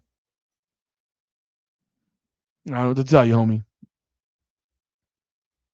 But the Las Vegas Aces could not fill up a 12,000 seat arena with the number 2 overall pick. Number 2 overall pick who's balling the fuck out. Who's balling out. And Asia Wilson, the 4-time MVP. And defending WNBA champs. What are you talking about, bro? It's gloomy. Don't even start on the dark ass roads. Bruh, I took my son. I was in Rock Hill for a tournament in April. And I drove from South Florida to Rock Hill. The road from Columbia that takes you to Rock Hill was the scariest road I've ever driven on. I'm not even playing. It was so dark. It was so dark. You couldn't see 50 feet in front of you. It was so dark. There are no lights. There's nothing around there. It was when we drove back, it was like, oh, okay, there's shit here. It was nothing there. There were no lights. It was like, are you asking people to die on this road? You can't see shit. You can't see shit. And my son's actually going up there next week for another tournament. But I won't be going. He's flying up there with one of his teammates. But you can't see a damn thing. You can't see a damn thing. Seriously. Can't see shit, bro. What's that road called? Let me see what that road's called. Now I gotta know. 77? Is it? Yeah, I think it's 77. Like that road was so damn dark. It was like, yo, that was crazy. I do know there's a North and a South Carolina. You got offended when I mentioned Columbia, so I'm asking you, are you from Columbia, South Carolina? That's all. I've driven on some scary roads in Alabama too, but I mean, when I was in Tallahassee and going to Tuskegee and Auburn and whatever, there's some dark ass roads there too. But that road up that one was dark. You couldn't see shit. But again, how has Caitlin Clark not changed the life of these people? They've changed the life of this entire. Okay, Charlotte's the biggest city there, man. I mean, yeah, I'm sure there's someone doing Charlotte. And if you're I'm gonna put it like this, and I mean, I need people to relax a little bit. I'm from a big city. I'm from Miami, Florida. I have lived in Tallahassee, Florida. You couldn't pay me to live there. Like right now, you could not. There's not enough money in the world that would pay me to live in that shithole. Fuck out of here. Not enough in the world. That place is a shithole. Period. And they act like they got a city. It's 200,000 people. What? There ain't nothing. There's nothing to do there. Nothing. Unless you are a college student. There wasn't fuck all to do in Tallahassee, Florida. I went there as an adult to go watch the Hurricanes play Florida State. My wife is younger than me, and let's go here, man. You know, we went out. They don't have nothing for adults. Like, there's no like adult fun places. It's all college kid shit. The only adult fun places are typically in the hood, and they're shit. Like, no. Do we go to the college? Oh my God, talking to 22-year-olds. I'm 48 years old, bro. College towns for adults suck. They're horrible. Gainesville, horrible. So I've never been to Chapel Hill beyond. I've been there once. I've never been there like during school because they weren't even in school at the time. I think it was Christmas break when I was up in Chapel Hill. There was nothing there.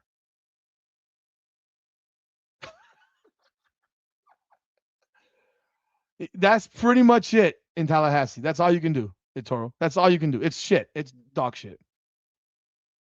It's dog shit. Absolute dog shit. So, yeah. I'm a big city guy, man. If you live in a small town, I can never relate. I can never understand it. And it's probably in reverse. If you're from a small place and you've never lived in a big city, you wouldn't understand what there is. Like, there's only like 5 places in America that I would live. Like 5. I drove to Purdue, bro. Oh my God, that was awful. I drove to Purdue University. My wife's friend graduated from Purdue from med school. We went to Chicago, drove to Purdue. Have any of y'all been to West Lafayette, Indiana? Oh my God. Oh, Tampa's lit, man. There's tons of shit to do in Tampa.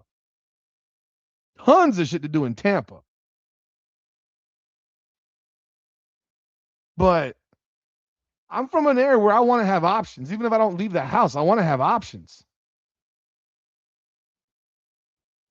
You're from Deerfield? I live in Pompano, man. I'm from Pompton. West Lafayette. Isn't Purdue in West Lafayette? Purdue University. We were driving by them damn things with them propellers. Yeah, West Lafayette, Indiana. We were driving by them things, them propellers that like do the power, those big fans. Bro, that shit was so boring. Oh my God. I was there for a day and I was bored. I was like, I can't do this shit, bro. Hialeah in the building. You know, I couldn't be there for we were there for one day and I was like, let's get back to Chicago so we can go to the club. Let's get back to Chicago so we can go to the club, man. I can't do this. I can't do this. I'm an adult, bro. All the college town shit. Oh no, no thank you. No thank you. DW DWU? I don't know what that means, J Money. No, I'm 20 minutes from the stadium. Wind turbines, that's what they are. Yeah. Wind turbines. I'm not if you're offended by something I'm saying, I'm sorry. That's shit. What are you offended about? You haven't said what you're offended about. You literally turned this into more than it was. I was talking about A'ja Wilson and her playing in Columbia, South Carolina, and you made this shit personal, bro.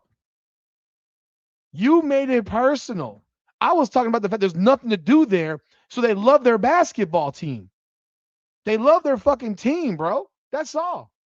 Oh, that's what's up. They love their team because A'ja Wilson is the best player in the league, right? According to people, she can't draw flies and shit in Vegas.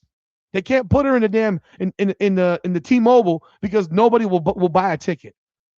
Because the reality is, I guarantee it. I guarantee you, because that building that stadium is in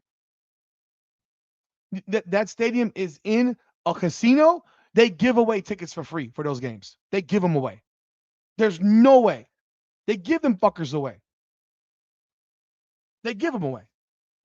So you can sit here and tell me what you want, but Caitlin Clark brought the money. She brought the attention. She brought it. 2.5 million people watched the Fever versus the Liberty a week ago. She brought it. I didn't make shit personal. I said there's nothing to fucking do there. That's all I said. And you just told me on my podcast with a black wife that you don't like white people with black people, bro. Are you fucking serious? Are you serious? You said that in my chat, bro. Get out of here, dude. There's nothing personal about it. I think most of this country is boring as fuck, except for about 5 places. So, Crimea River. Yeah, lose $200. Lose $200 in the casino, get a free ticket to the fucking Aces game. And they still can't sell that shit out. Most college towns have nothing to do. I love New York City, except for the past week and a half. New York City people looking like fucking savages, attacking people over a basketball game. I don't know if y'all saw, but in San Antonio, some San Antonio people attacked New York Knicks fans because of what the hell was going on up in New York City with the Knicks fans chasing down San Antonio Spurs fans. Other than that, I love New York City. I love Chicago. I love Atlanta. I love Dallas. Houston's dope. Vegas, I would live in Vegas in a second. Love it. Love it. That's all it is, bro. All right, that's your opinion. Well, your opinion was to offend my family, bro. You got offended by a city. You offended my personal family. But I don't give a fuck. That's the thing. I don't care. So keep it a buck, bro. Because South Carolina basketball, women's basketball, is what exists in Columbia, South Carolina. And that's where A'ja Wilson played in front of 18,000 people because she can't draw it in the WNBA at any arena in the league. If the Yankees win the World Series, you think? No, fuck no. Because the Yankees fans are classy.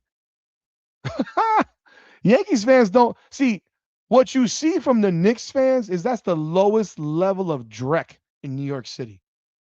Because the Yankees have won so many championships. They've won so many championships. So winning for the Yankees is like, okay, this is what we do. And you never see no shit like this with the Yankees fans with the Yankees winning. The Knicks haven't won since before I was born. They didn't know what to do with themselves. And most of those people are dumb, young fucking idiots. And because that wonderful mayor has basically said no more police, well, guess what? You got people fucking attacking folks over a jersey. Every one of those clowns that did something should be put in prison forever. Those people do not belong in society. Yeah, I was in the building, man. I was in the building, and I couldn't believe it. I could not believe it. I could not believe it because I couldn't believe it because I'm sitting there and I'm like, there's no way these motherfuckers took our goddamn stadium. Straight up. And when we lost the game and the Canes fans left, 70% of the building was still full. And I'm sitting there like, are you kidding me? I knew because it was orange and red, so it kind of blended. You couldn't tell really in the building. Maybe you could tell on TV. In the building, you couldn't tell. And we got loud when we played, when we were doing well. But when that place emptied out and you see 70% of that building is still full, and I'm walking out with a bunch of Indiana Hoosiers fans, I'm like, I can't believe this shit. They took our fucking building. These people from Bloomington around the state of Indiana literally mortgaged their houses to go to this game. They put second mortgages to go to this damn game. Because all the people that we have down here, the 6 million people in South Florida, and we couldn't sell 40,000 tickets to this game is crazy. Crazy.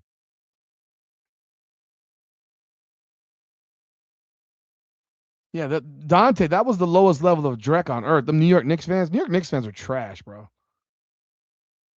Mets fans are just losers. New York Mets fans are losers. Knicks fans are just trash. They're just trash-ass individuals. Like, that's some fucking bullshit. You're attacking people, bro. That's crazy. They took our shit. I've been to San Antonio. That place was boring as fuck, too. There might be some idiots out there, but they will not be like, these people are attacking a dude wearing a jersey, bro. Remember, there's 60,000, 50,000 people at a baseball game. And Yankee Stadium is in the Bronx. It's not the same thing. It's not the same thing. It's in the Bronx. You know, is Madison Square Garden is in 33rd Street. It's in Midtown, near Midtown. Like it's a different dynamic. And yeah, I like big cities, but I know tons of people that hate big cities. I know lots of people that hate big cities. I know lots of people that hate them. My wife would love to live in the country. Well, we'd be living separately because I will never do that. Did I see that? No, I did not. And I went to a Spurs game. I went to a Spurs game 2019. Yeah, they sucked. They were terrible at that time. 2019, bro. It was definitely nothing like a Miami Heat game. I can tell you that. It was nothing like a Miami Heat game. That's for sure. Nothing like it. I mean, Miami Heat games are like a fucking party, and that Spurs game, people are wearing like winter clothing. It's San Antonio, bro. It wasn't even cold outside. I was like, it was a different dynamic.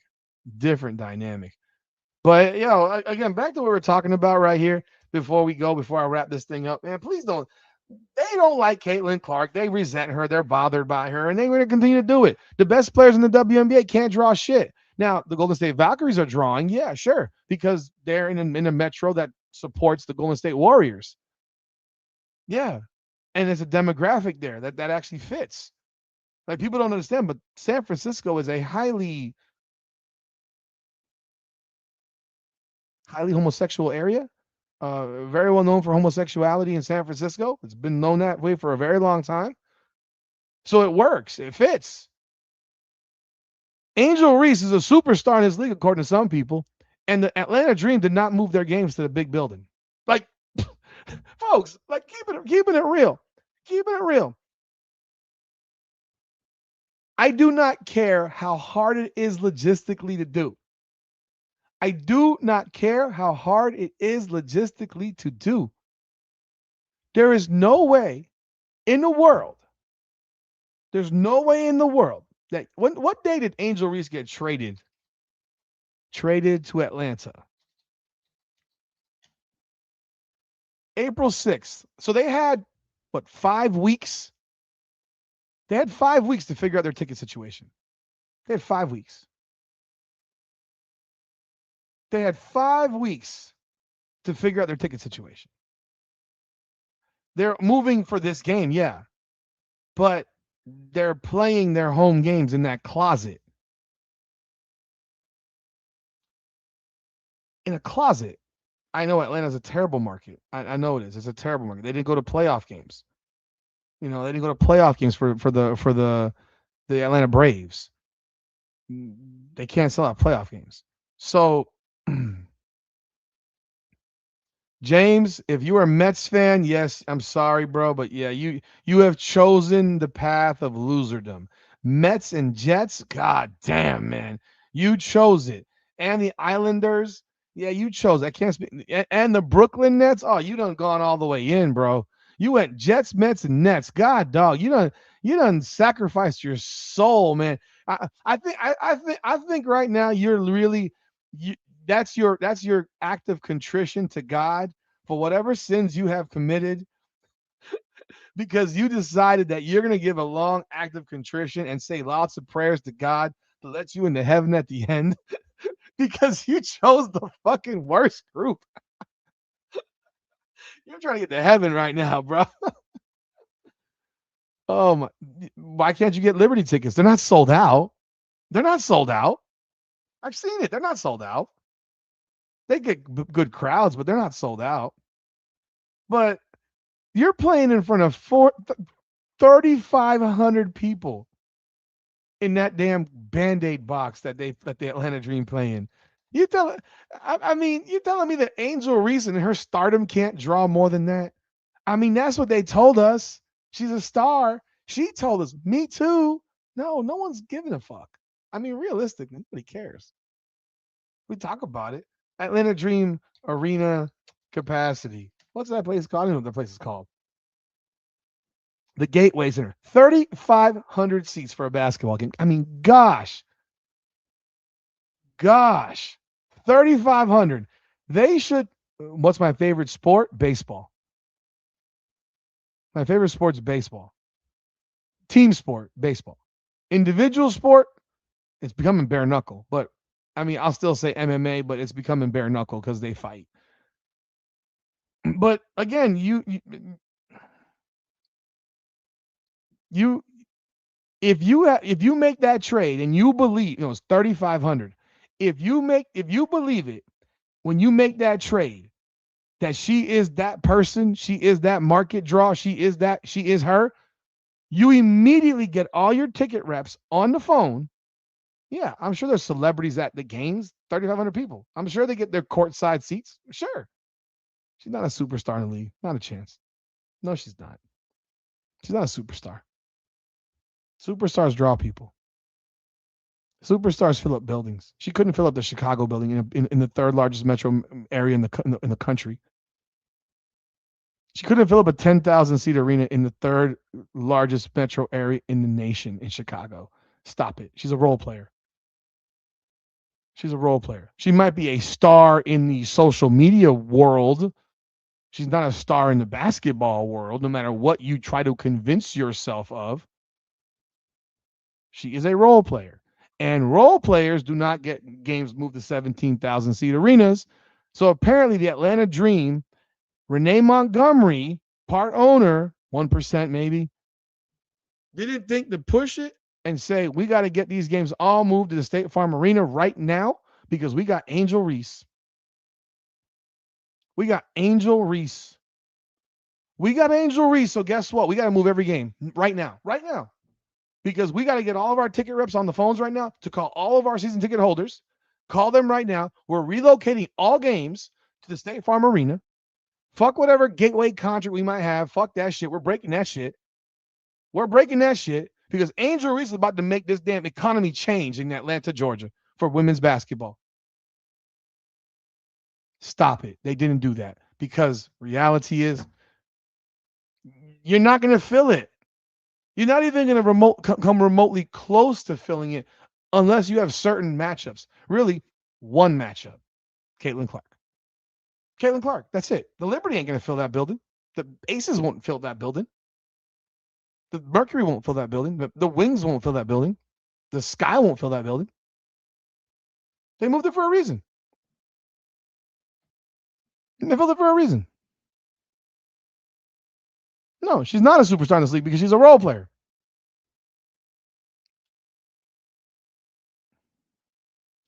You want to know why I'm mentioning her right now? Because that was the commentary. It's been the commentary since they left college. And that's been the comparison. That's been the comparison. We all know it. So stop acting freaking fraudish about it and acting as if you don't know why the conversation is still being had. Because I'll tell you flat out right now, go look through all my videos since the season started. Go look. I dare you, because you won't do it. But go look through all my videos. Find me a video where I'm cracking on Angel Reese missing layups. Find one. Find a video where I am cracking on Angel Reese missing layups. I know why other podcasts do it. But find me the videos. She might very well be the best role player in the league. Yes, no problem. I'll grant you that. She might very well be the best role player in the league. I will grant you that. Who's the star? They just got a brand new team. You know who also got a brand new team? Toronto, and they're playing in an 8,000 seat building. Toronto has an NBA team there, and they're playing in an 8,000 seat arena. Let me know what Portland draws in 3 years. Hell, let me know what Golden State draws in 3 years. Expansion teams will have an initial boost because they're an expansion team right now. I was here when the Miami Soul existed. I went to a game for $3. I sat in the third row when they were playing in front of 500 people. Literally 500 people. The economy of the WNBA has changed because of one player, and you can crash about it all you want. Okay. The Dream and Aces was moved and sold out at the State Farm Arena. Okay, fine. Then I'm corrected. Then why aren't the rest of the games there? Why hasn't every game been moved there? Why hasn't every single game been moved there? Tell me why. You're an expert. By the way, I watched that Dream Aces game, and okay.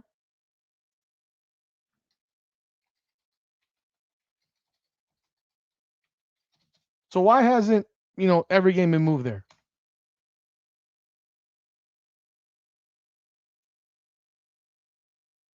Why not? Why hasn't every game been moved there? No, I'm giving you mostly facts. So I made a mistake on one fucking game. Tell me exactly why one game hasn't been moved there. Any other game been moved there? Come on, man. $3. I sat in the third row for $3 for a Miami Soul game. Third row. If she's such a fucking draw, every game should have been moved immediately to the State Farm Arena. Every single game. No, and look, tickets sell. I'm reading it. Yes, they sold the tickets out. Yes. They sold them out for that game. Ace's Dream. Cool. All right. And I can tell you right now, they don't. I've watched their games. They played the. Let's see. Let's go back. Let's go find them again, since we're gonna do this right now. The Atlanta Dream played the New York Liberty at home. Lost 104-90. 3,600. So it's sold out because that's all they seat there. Oh, wait. No, let's wait. No, let's verify something.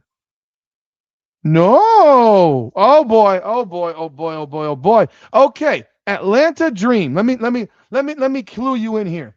The Atlanta Dream. Okay. The Atlanta Dream. I know there's always an excuse for not doing something with Atlanta, right? I got you. You could keep one game in the College Gateway bullshit building. Okay. Let's okay. The first game of the year. Let's go here. Let's do this. I'm gonna put it on the screen so you can't say I'm lying. What is the capacity of this building? What's the capacity of their building? Their shit turd building. Okay. This was their first home game in the season, by the way. So their first home game in the season was moved to State Farm. Okay. Dallas at home. 36-26. So how many do they hold really?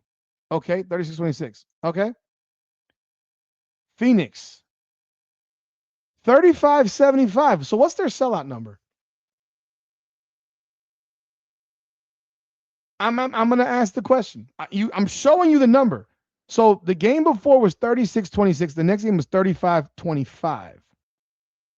The next one after that, Connecticut, 35-75. So is that their sellout number, 35-75? Because they somehow fit 50 more people in there another game. Washington, 36-09. So now we got more people. And then we got New York. That's the last home game they played. 3,600. I don't know what their sellout number is, but I can tell you right now, we just saw 4 different numbers. 35-75, 36-09, 3,600, and 36-26. I'm not wrong. I just showed it to you. That's why I put it on the screen. So you can't deny it. What's their sellout? Tell me what their sellout is for this closet. Tell me what the sellout is. Standing seats? So okay. So what is their capacity then with standing room only? Tell me what the capacity is with standing room only. Yes, I think it should be immediately. I think that they should make an adjustment immediately for Angel Reese, because you think Angel Reese is a superstar. You think she's a superstar. I know she's not. So if she is a superstar, every game she get moved. That can be moved. And if you have to keep one in the building here, then so be it. But you can move it. You can figure it out. Give me a break. They have figured this shit out mid-season before. They have done it. These teams have done it. It ain't that goddamn complicated. I say she's a role player. I said it flat out. She's not a superstar. You said she is. So why can't you move every game? In fact, I would bet you they don't have their games in the State Farm Arena next year. They're still going to stay in this closet they got. I know you're a troll. You were here yesterday. You're doing the same shit you were doing yesterday. This person sits on social media all day. I've been to Atlanta. I have been to Atlanta a long time ago. High school football games get 10,000 people in South Florida. In Texas, they get 40. They get 40. No, I didn't get shit wrong. I made one error. Okay, they sold out the first game of the season. And since then, they have not sold out their building every damn time in a closet. Stop it. Stop it. Stop it. I'm not letting shit go because you're fucking clearly not looking at the screen. 3,600, 35-75, 35-75, 36-09, 36-26. What is a sellout in that building? Exactly. You have no fucking idea. You have no fucking idea. And Angel Reese is playing in front of 3,500 people a night. Yeah. Megastar. So how about this one? How about this one? Since the State Farm Arena is not available, how about this one? What is the capacity at Georgia Tech? How about Georgia Tech? Georgia Tech plays at the McCamish Pavilion. They seat 8,600 people for basketball. You couldn't move there for a season? Wow. Texas football is insane. Texas football is insane. I've read the book Friday Night Lights with Odessa Permian. I read that when I was in high school. Texas football is insane. I'm not letting shit go. I'm going to keep talking. It's my fucking podcast, homie. Y'all can't you can't even acknowledge the truth. She's not a superstar. She's a role player, and her fans are fake. Her fans live on social media because they don't buy shit. They don't buy shit. I read the book a long time before that movie came. The movie's fake. The movie's not even accurate because they lost in the state semifinals to Dallas Carter and Jesse Armstead. And it was 14-9. I remember it. I remember it. Like, you can't even acknowledge reality. You're superstar. No, not at all. I got one game wrong. The rest of them I'm right about. She's playing in front of 3,500 people. They can't sell it out. She's a fucking role player, and y'all want to call her a star. If she's a star, what's my point? What's your point of tearing Caitlin Clark down? You've been on here talking shit about Caitlin Clark in the chat literally the entire night. You've been literally on here the entire night shitting on fucking Caitlin Clark. Shitting on her. She couldn't sell out Chicago in the third largest major metro. You forgot that. I know you're going to follow her, whatever team she ends up with. I get it. I get it. What have you said? Well, we could go through the comments. You sure? Are you sure? You want to go there? Let's go back. So you're saying you said nothing about Caitlin Clark? Nothing. Not one word. You didn't comment. You didn't mention CC one time. Nothing. Not one time. Because you sure as shit did yesterday. Let's go through every comment you've made here. Let's go through every comment because I have a hard time believing an Angel Reese fan can avoid talking about Caitlin Clark in a negative way. It's almost impossible for y'all. It's impossible for y'all. You said nothing negative about Caitlin Clark. Let's go look. I can go look through everything.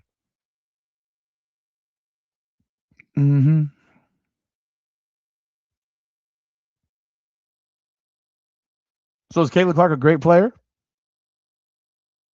All right, is Caitlin Clark a great player? Is Caitlin Clark a great player? I'm gonna ask the question. I'm gonna ask a direct question. Is Caitlin Clark a great player? Is Caitlin Clark the best point guard in the WNBA? Is Caitlin Clark the cash cow of the WNBA? Did Caitlin Clark bring the economy to the WNBA?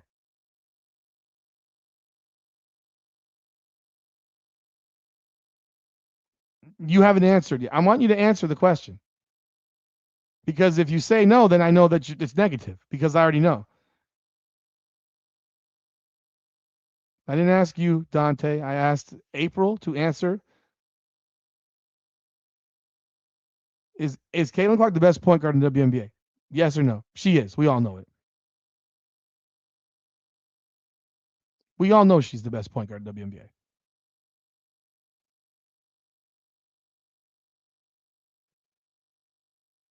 Is she the economy of the WNBA? Demeaning Angel. Demeaning what? What demeaning what? What did I demean? How did I demean Angel? What did I do how did I demean Angel? Oh God Almighty! Toro lives in my chat. He's been here for a very long time. He can say what. Oh, okay. Here we go. April, this is one of your comments. You will be jealous. Stop protecting on players and people you do not know. These are professional. CC ain't stopped nobody. Coin, brands, shoes, jerseys sold. Woo-hoo. She got more. All that sounds like a really negative commentary about the player that literally changed the All-Star vote, for which the leading vote getter got 92,000 votes the year before Caitlin Clark got in the league. And the next year, that same player got 600,000 votes. Oh, do you think it was because of A'ja Wilson? Or because Caitlin Clark brought millions of voters? A million voters. You tell me. That sounds real positive right there. So, yeah, you did say something negative about Caitlin. It's okay. That's one. Okay. Gotcha.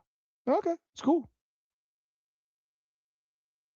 Oh, is this a comment about looks like them seats ain't so? Oh, is that a positive comment about Caitlin Clark? Oh, I thought not. Yeah, I know. Okay. All right. We all know what that's about. Haven't stopped nobody's calling nobody from whining it. Oh, and stop no fans. Y'all fans trying to isolate CC like people are jealous of her. I think not. Well, they are jealous of her. It's okay. Okay, I got it. Okay, you said nothing negative. I got you. No, it's cool. It's cool. Again, she's never going to answer the question. I want you to answer the fucking simple question. I just showed you 3 different comments that were negative about Caitlin Clark. It's cool. It's cool. I understand. You typed in Google, who are the WNBA? Okay, great. Okay, wonderful. It's cool. Yeah. Yeah. Anyhow, whatever, bro. I mean, we can see. I didn't demean Angel Reese. I've said that Angel Reese plays hard. I've said she hustles. I think she plays dirty. I think she does dirty shit and they let her get away with it. And until they call it, she'll keep doing it. And I would keep doing it too. She flat 2-hand shoved Izzy Harrison in the back 3 minutes into that game, and they didn't call shit. She was the one instigating the whole damn thing the entire fucking game, and she instigated everything. And her fan base is sitting here saying that Isabel Harrison tried to take her neck off when her hands were on the ball. Yeah, it's a bunch of bullshit. Watch the video. Watch the video. I asked a simple question. Is Caitlin Clark the best point guard in the WNBA? It's a yes or no question for which we all know she is. We all know she is. We all know she is. Is she the economy of the WNBA? We all know the answer to that too. The CBA that we got now is because of her. Yes, not because of Me Too, but because of her. And they still hate on her because she gets attention. Her basketball cards still sell for more than anyone else's basketball cards in the WNBA by a mile. So again, she is the cash cow of the fucking league. She is the ticket seller of the league. She is the merch seller of the league and does it better than everybody else. And to sit here and say anything otherwise would be disingenuous and a lie. Period. You don't have to like truth. Oh, no, she's not the best point. No, okay. She's not the best. Who is the best point guard in the WNBA? Who? Who is the best point guard in the WNBA? Who? If you say Chelsea Gray, then you lose all credibility. Chelsea Gray's never led the league in assists. Not once. Not once. And Chelsea Gray has played an entire career surrounded by 3 Hall of Famers. Yeah. Because that's the only player you can come up with. That's the only player you can come up with. Holy Lord. Chelsea Gray's numbers pale in comparison to what Caitlin Clark does on the basketball court. Are you kidding? Are you kidding? Chelsea Gray's career high in assists is lower than Caitlin Clark's worst year. Superstars in the WNBA, there's none. Superstars in the WNBA, there's none beyond Caitlin Clark. There's not one other superstar. Superstars transcend the league. Superstars are known by people who don't watch the sport. That's what a superstar is. Star basketball player, A'ja Wilson is. Napheesa Collier is. Sabrina Ionescu is. Breanna Stewart is. Star basketball players. Superstars? The fact that Michael Jordan's sneaker is still the best-selling sneaker right now, and the man is 63? 63? He still has the best-selling sneakers in the world at 63, 20-plus years since he's retired. That is a superstar. He transcended a sport.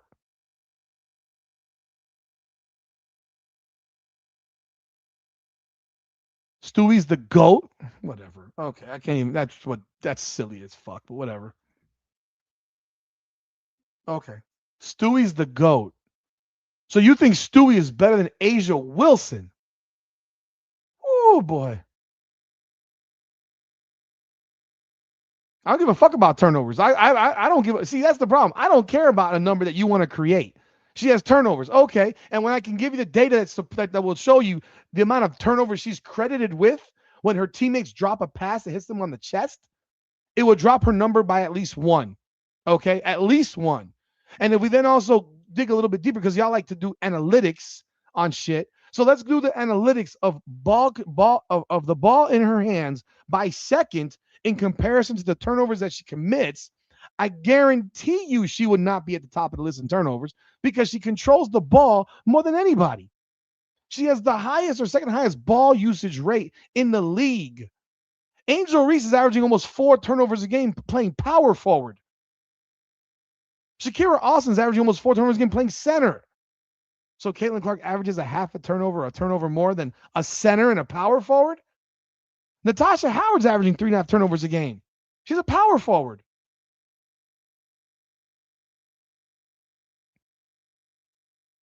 Appreciate it, Lester. Yeah, the haters are saying that Olivia Miles, because she went 29-4 did something that Caitlin's never done. That's not true. 29-4, she did it actually multiple times. Have I watched the Diana Taurasi and you won't stick to the first quarter?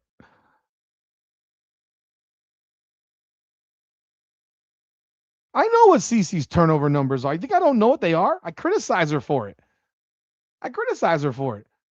She plays recklessly at times, but that's also what makes her who she is. That's what makes her great. It's because she's willing to do shit that nobody else will do. Is it the right decision all the time? No. But Chelsea Gray's never even averaged 8 assists a game. Caitlin Clark did it as a rookie. In fact, we could do this. I'm curious. I'm really curious. Let's take a look here. Let's do this. Because I do this stuff for fun and I love to freaking show stuff that's really funny, honestly. Elena Delle Donne was a beast. She's a beast. You can sure as shit lead people. You can sure as shit lead the league in turnovers. Yeah, you can. And she led the league in assists.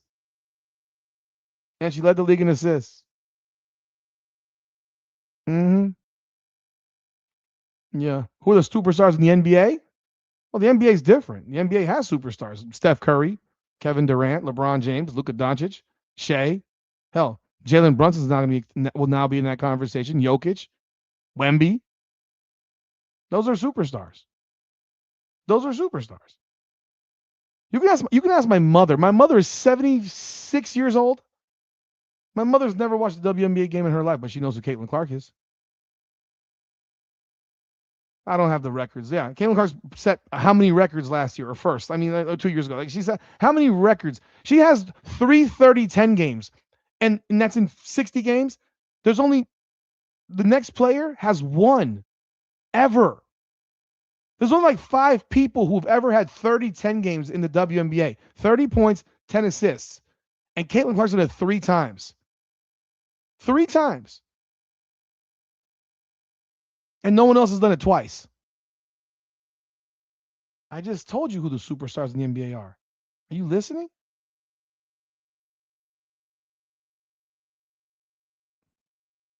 I literally just said who the superstars in the NBA are. You going to ask the question a third time? I already answered it. I'm not going to answer it a third time. Let's take a look at this. Okay. So Caitlin Clark tonight. Caitlin Clark had 14 assists. 14. In the first, that's 2 seasons. In the first 3 seasons of Chelsea Gray's career, she had 10 assists once. In the first 4 seasons, she's had 10 assists twice. 5 seasons, 4 times. Career high through 5 years was 13. 6.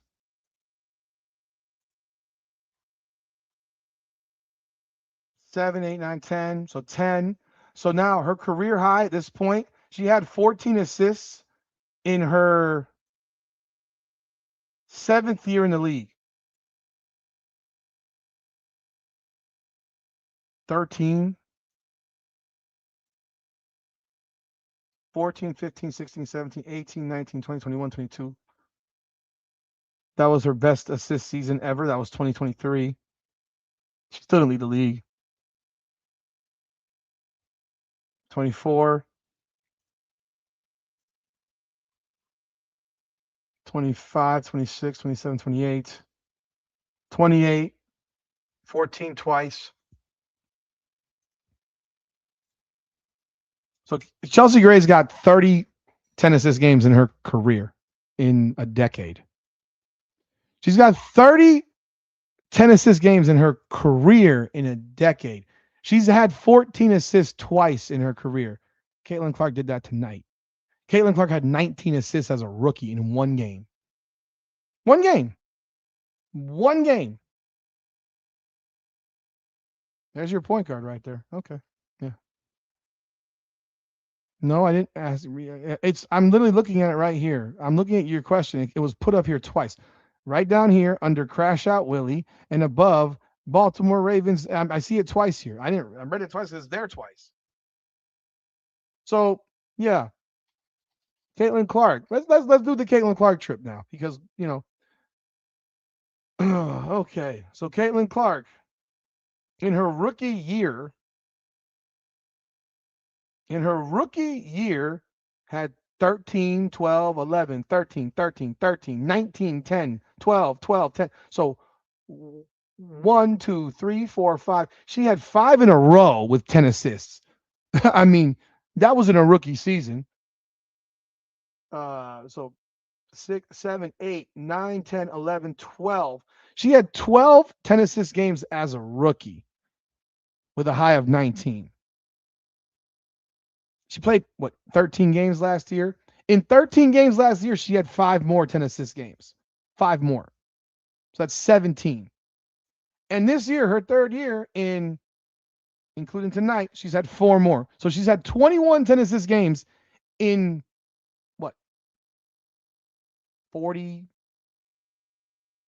66 basketball games? 66 basketball games. She's had 21 10 assist games in 66 games. So in just under a third of her games, she's had 10 assists. While Chelsea Gray has played in 383 games for 30. I'm not counting playoffs. For 30. That's the number one point guard of all. That's the number one point guard in the WNBA right now. Got it. Okay. I said Angel Reese is great at getting rebounds. I've never said she wasn't. So it's like you ignored that, right? I got you. Yeah, I got you. You ignored what I literally just said. Caitlin Clark creates layups with her passing, and I'm not saying Chelsea Gray doesn't do the same thing, but not at the level that Caitlin Clark does. That's fine. I'm just saying I answered it. So it was up there twice. But what are we talking about? You don't think so? She's not the best point guard. Who's the best point guard? I'm waiting. Is it Chelsea Gray? Is she the cash cow? Does she bring the fan? I mean, these things are all ridiculous. And you did negatively speak about her, so it's okay. I got it. You forgot that. You forgot. You said so much that you forgot. It's fine. No problem. You forgot you said these things in April. It's perfectly okay. I know you are here to be antagonistic in my chat. Olivia Miles is a better point. Are you being serious? You're trolling for sure. You're absolutely trolling on that one. Olivia Miles is the best point guard in W. No, the fuck she's not. Stop it. Oh, God. No, now she's an elite player, an impact player. She plays her role. Now she's a role player. Oh, she's not a role player, but go off your opinion? Okay. Okay. Olivia Miles is still not the best point guard in WNBA. Stop it, man. Olivia Miles has been in the league for a week, man. Come on now. And in her first 14 games, she's had no 10 assist games. No 10 assist games. I think Olivia Miles is a beast. I think she's a beast, but let's not. Like Caitlin Clark's rookie season, she still averaged more points, rebounds, and assists than Olivia Miles is right now. Bro, you're a Hurricane fan too? I got Hurricane videos up. I'm going to start the Hurricane stuff real soon.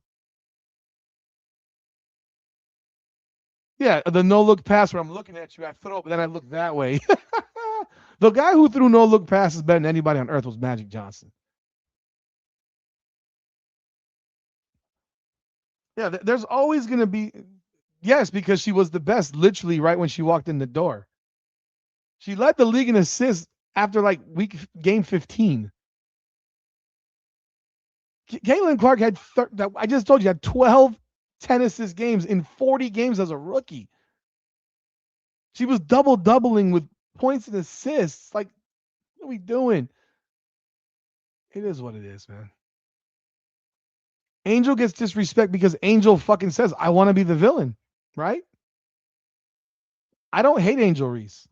I don't hate Angel Reese at all, in fact. I don't hate her at all. I don't hate anybody. Hating people takes energy. I don't have the energy to hate people. Did I clown Angel Reese a lot for all her brick layups as a rookie? Yeah. Did I do that? Yeah, for sure. Do I do it now? No, I don't. You can go look at all my videos. Go find a video where I've clowned Angel Reese on missing layups. I didn't make a video about her going fucking 2 for 13 or 1 for 11 last game. I made a video about her acting like a fucking brat and being a victim. And being a victim. A fake victim. That's what the video was about. I don't care what they can. I don't know who they have her as the best point guard ranking. I don't give a shit on the W. I don't give a shit. I couldn't care less what the WNBA media thinks. The same media that doesn't ask questions. The same media that didn't apparently see a 14 assist game tonight that Olivia Miles has not had in her life yet. Like, I have not made any videos about Angel Reese this year. This season. Not one. Not one until Sunday. And it wasn't about her play. It was about a bogus, flagrant foul that she baited because it wasn't a flagrant foul in no world. No world. Well, then maybe she should start acting like an adult and slapping the basketball. How many times do you see players, April, you're from Lakeland, Polk County. Tell me how often you would see someone do what Angel Reese did, slapping the ball out of Izzy Harrison's hands after she gets called for a travel. How many times have you seen that happen? And would you want to fight somebody for doing some fuck shit like that? I'm asking. I don't think Olivia Miles is better right now. I completely disagree with you. I think Olivia Miles is playing for a much better coach and being put in better situations and is nowhere nearly guarded the same way Caitlin Clark still gets guarded, but that's an opinion. So I'm asking you the simple question. If someone slapped the ball out of your hands for no fucking reason, because that really was for no reason other than she wanted to do it, and she did it,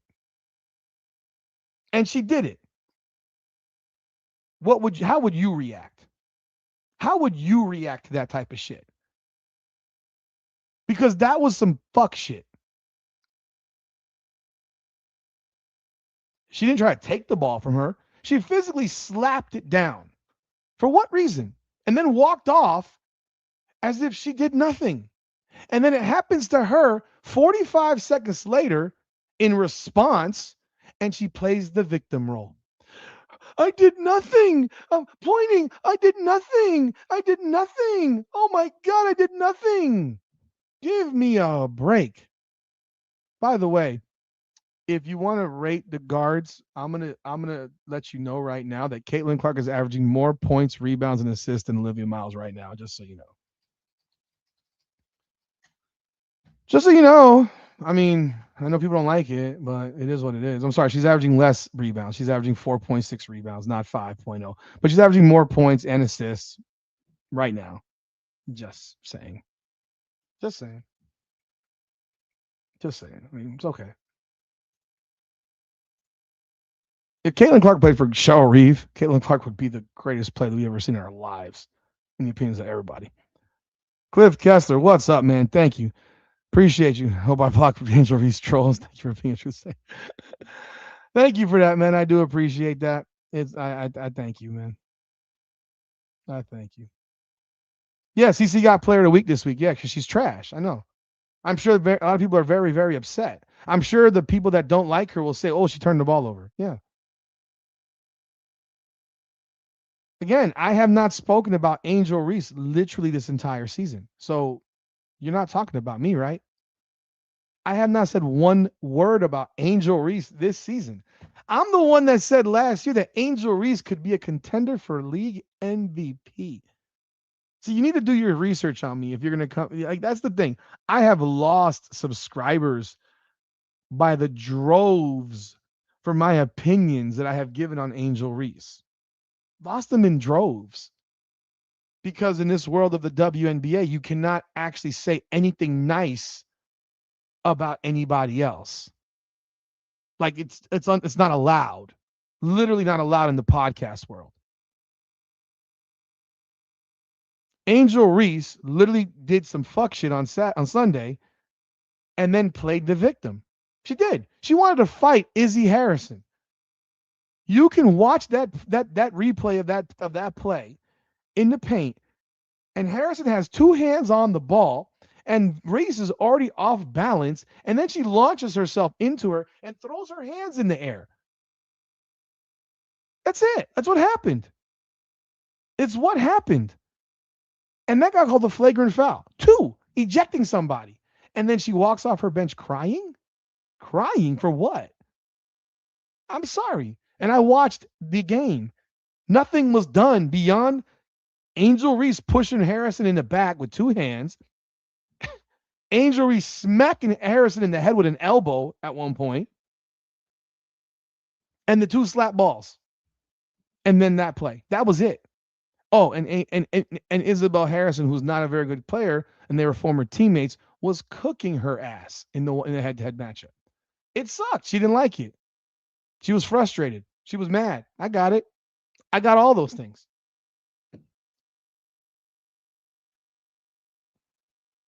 I mean, it is what it is. I'm not. It is what it is.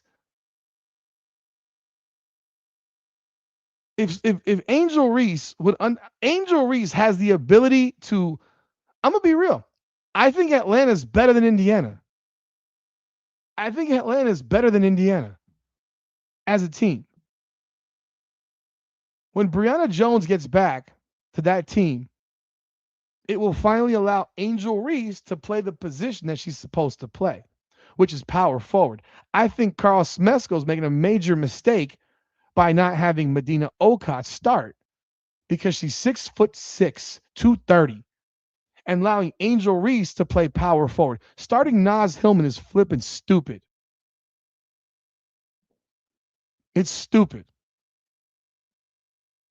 To not start Medina Okot right now with Angel Reese at power forward is stupid. He's starting a 6'1" player at power forward in Naz Hillman, who would like to shoot threes. So he has Angel Reese, who's undersized as shit, playing centers, for which she still wins the rebounding battle because she's quicker and plays the angles very, very well. But let's be real. We've watched Angel Reese with her footwork. She travels constantly. It is what it is. She shoves. She pushes a lot. They don't call it. It's fine. It's part of the game. No, she didn't snatch her headband off. She didn't. See, again, you're making shit up now. Angel Reese threw her hands up in the air, and then Harrison's arms came up with the ball in hand, if you actually watch it, and then the headband got pushed off. She didn't grab at her face. She didn't grab her neck. She didn't do any of that shit. So let's not make bullshit up. The leagues have all become pussy fucked in the NBA and in the WNBA. Now everything's a flagrant foul. It's all soft as shit. And now we got to cry about everything. Jordan Canada gets elbowed in the face in that game by accident on a basic move, which takes away a basket. Takes away a basket. Was that that might have been the Sky game. Yeah, that was the Sky game. Skylar Diggins is going up for a shot. She elbows her coming back, her arm coming backward. Elbows Canada in the mouth as she's shooting the ball. I mean, you can't make this shit up. And they take the basket and they fucking call a fucking offensive foul on Skylar Diggins. This shit's embarrassing what they do. So I'm sitting here telling you that she's out of position, and I'd still think Atlanta's better than Indiana right now. I don't give a shit. They have a better record. I don't care that they won one game. I think they're better than Indiana. I think Indiana's got all kinds of problems and inconsistency issues. I still think Atlanta Ryan Howard, Canada, and Alicia Gray were terrible in that game. Terrible. They all three were terrible. If they're not all terrible, that's a different game. So I sit here and I'm not a bullshitter. Like, people get mad about it. I'm not a bullshitter. I'm sitting here telling you, I think Atlanta's better than them. And I think Angel Reese is more likely to win a WNBA championship before Caitlin Clark than Caitlin Clark will.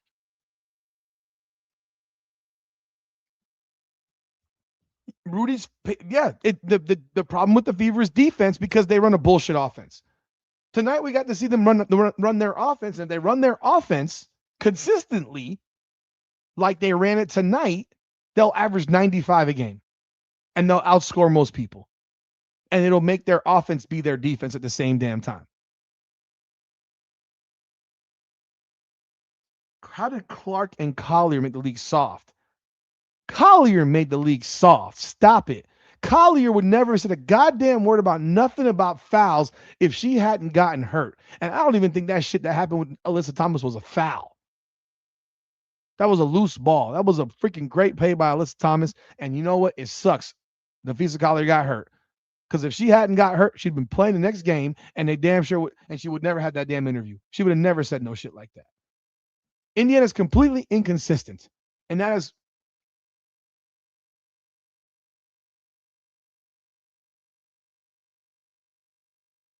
that's your opinion.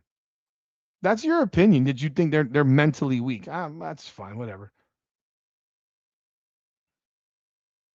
So Izzy did everything right in that play, and it's Angel's fault for getting Izzy get ejected. What do you think? Do you think she should have been ejected? I'm asking the question. Do you think she should have been ejected for that? Do you think she should have been ejected for that? Do you think that was even a flagrant foul? Because you watched the play. She has her hands on the basketball. I've seen that called a jump ball.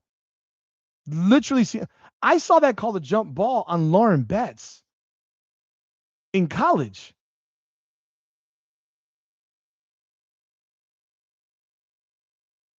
The Fever have a better coach than Atlanta? I disagree. I would take the Atlanta coach over the fucking Fever coach all day long because he'd be running the ball up and down the floor.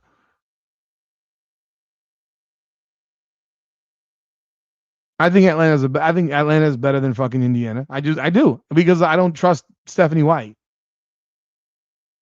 and I don't believe they're going to run their offense to their ability. That's my opinion. Caitlin Clark did not make this league soft. Caitlin Clark was getting fouled harder than anybody in this league for the last 2.5 years. 2 years. Come on now, stop it. That's ridiculous. She made the league soft. So again, was that a flagrant foul in your opinion? You have the opportunity to answer the question. Was that a flagrant foul?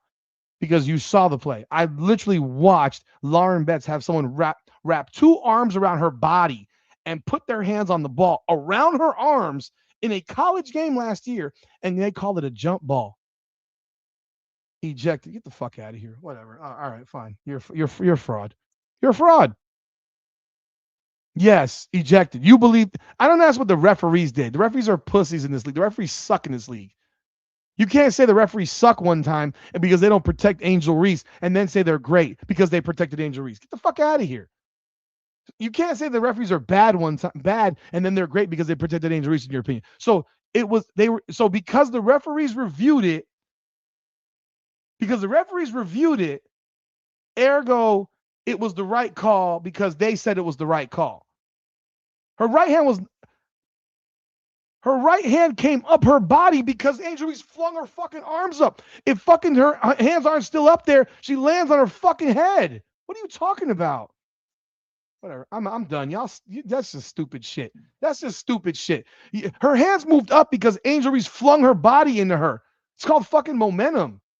I know that's fucking a hard concept. I mean, God. I've literally seen that exact play happen and get called jump ball. Stop it. You know why? Because the player that's having the ball held around didn't fling their body into the defensive player. They didn't fling their body into her. That's ridiculous. And I said it was a foul.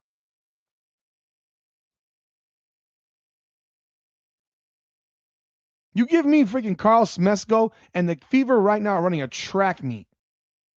It was a foul, I said. I said it was a foul.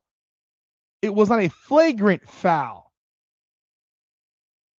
And Angel Reese's fake-ass reaction to jump up and want to fight somebody. You ain't fighting nobody, Angel. I don't know why she acts so fake tough. Get the fake tough shit out of here. Because she wasn't that fucking tough when Alyssa Thomas took her fucking head off. She wasn't that tough with Brittany Griner. No, she's going to be tough with she wants to be tough with Izzy Harrison because she knows Izzy Harrison. She knows that Harrison's not a tough person. But again, all of this shit started. Did you mention here they wanted to not let the game get out of hand? Well, Angel Reese was the reason that it was getting out of hand because Angel Reese was starting all the fucking all the bullshit. All right, whatever, bro. No, it's called a jump ball. So you jumped in. So now you jumped into somebody on a jump ball. Fine. Again, I said it was a foul, but I've seen that called a jump ball, just like that. And you're telling me now that the flagrant foul was not because Angel Reese leaped into her. She literally was she was falling over, and then she jumped into her. Where the hell was Izzy Harrison's hand supposed to go?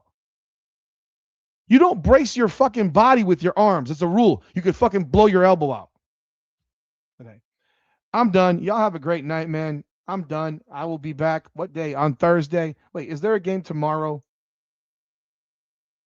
Do my wonderful Washington Mystics play tomorrow? Let me see. The Mystics play tomorrow. Well, tonight. It's now tonight against the Connecticut Sun. I will be back tomorrow night. Well, tonight. The Connecticut Sun at 7 p.m. We will be doing a live for the Washington Mystics. We will be here. If you want to come check out the Mystics and Sun, my God, this is me a fucking nightmare. The Connecticut Sun are so goddamn bad. Oh my word. Fuck. Do I really want to do this? I said Angel Reese ain't gonna fight nobody is what I said, April. She's not gonna fight.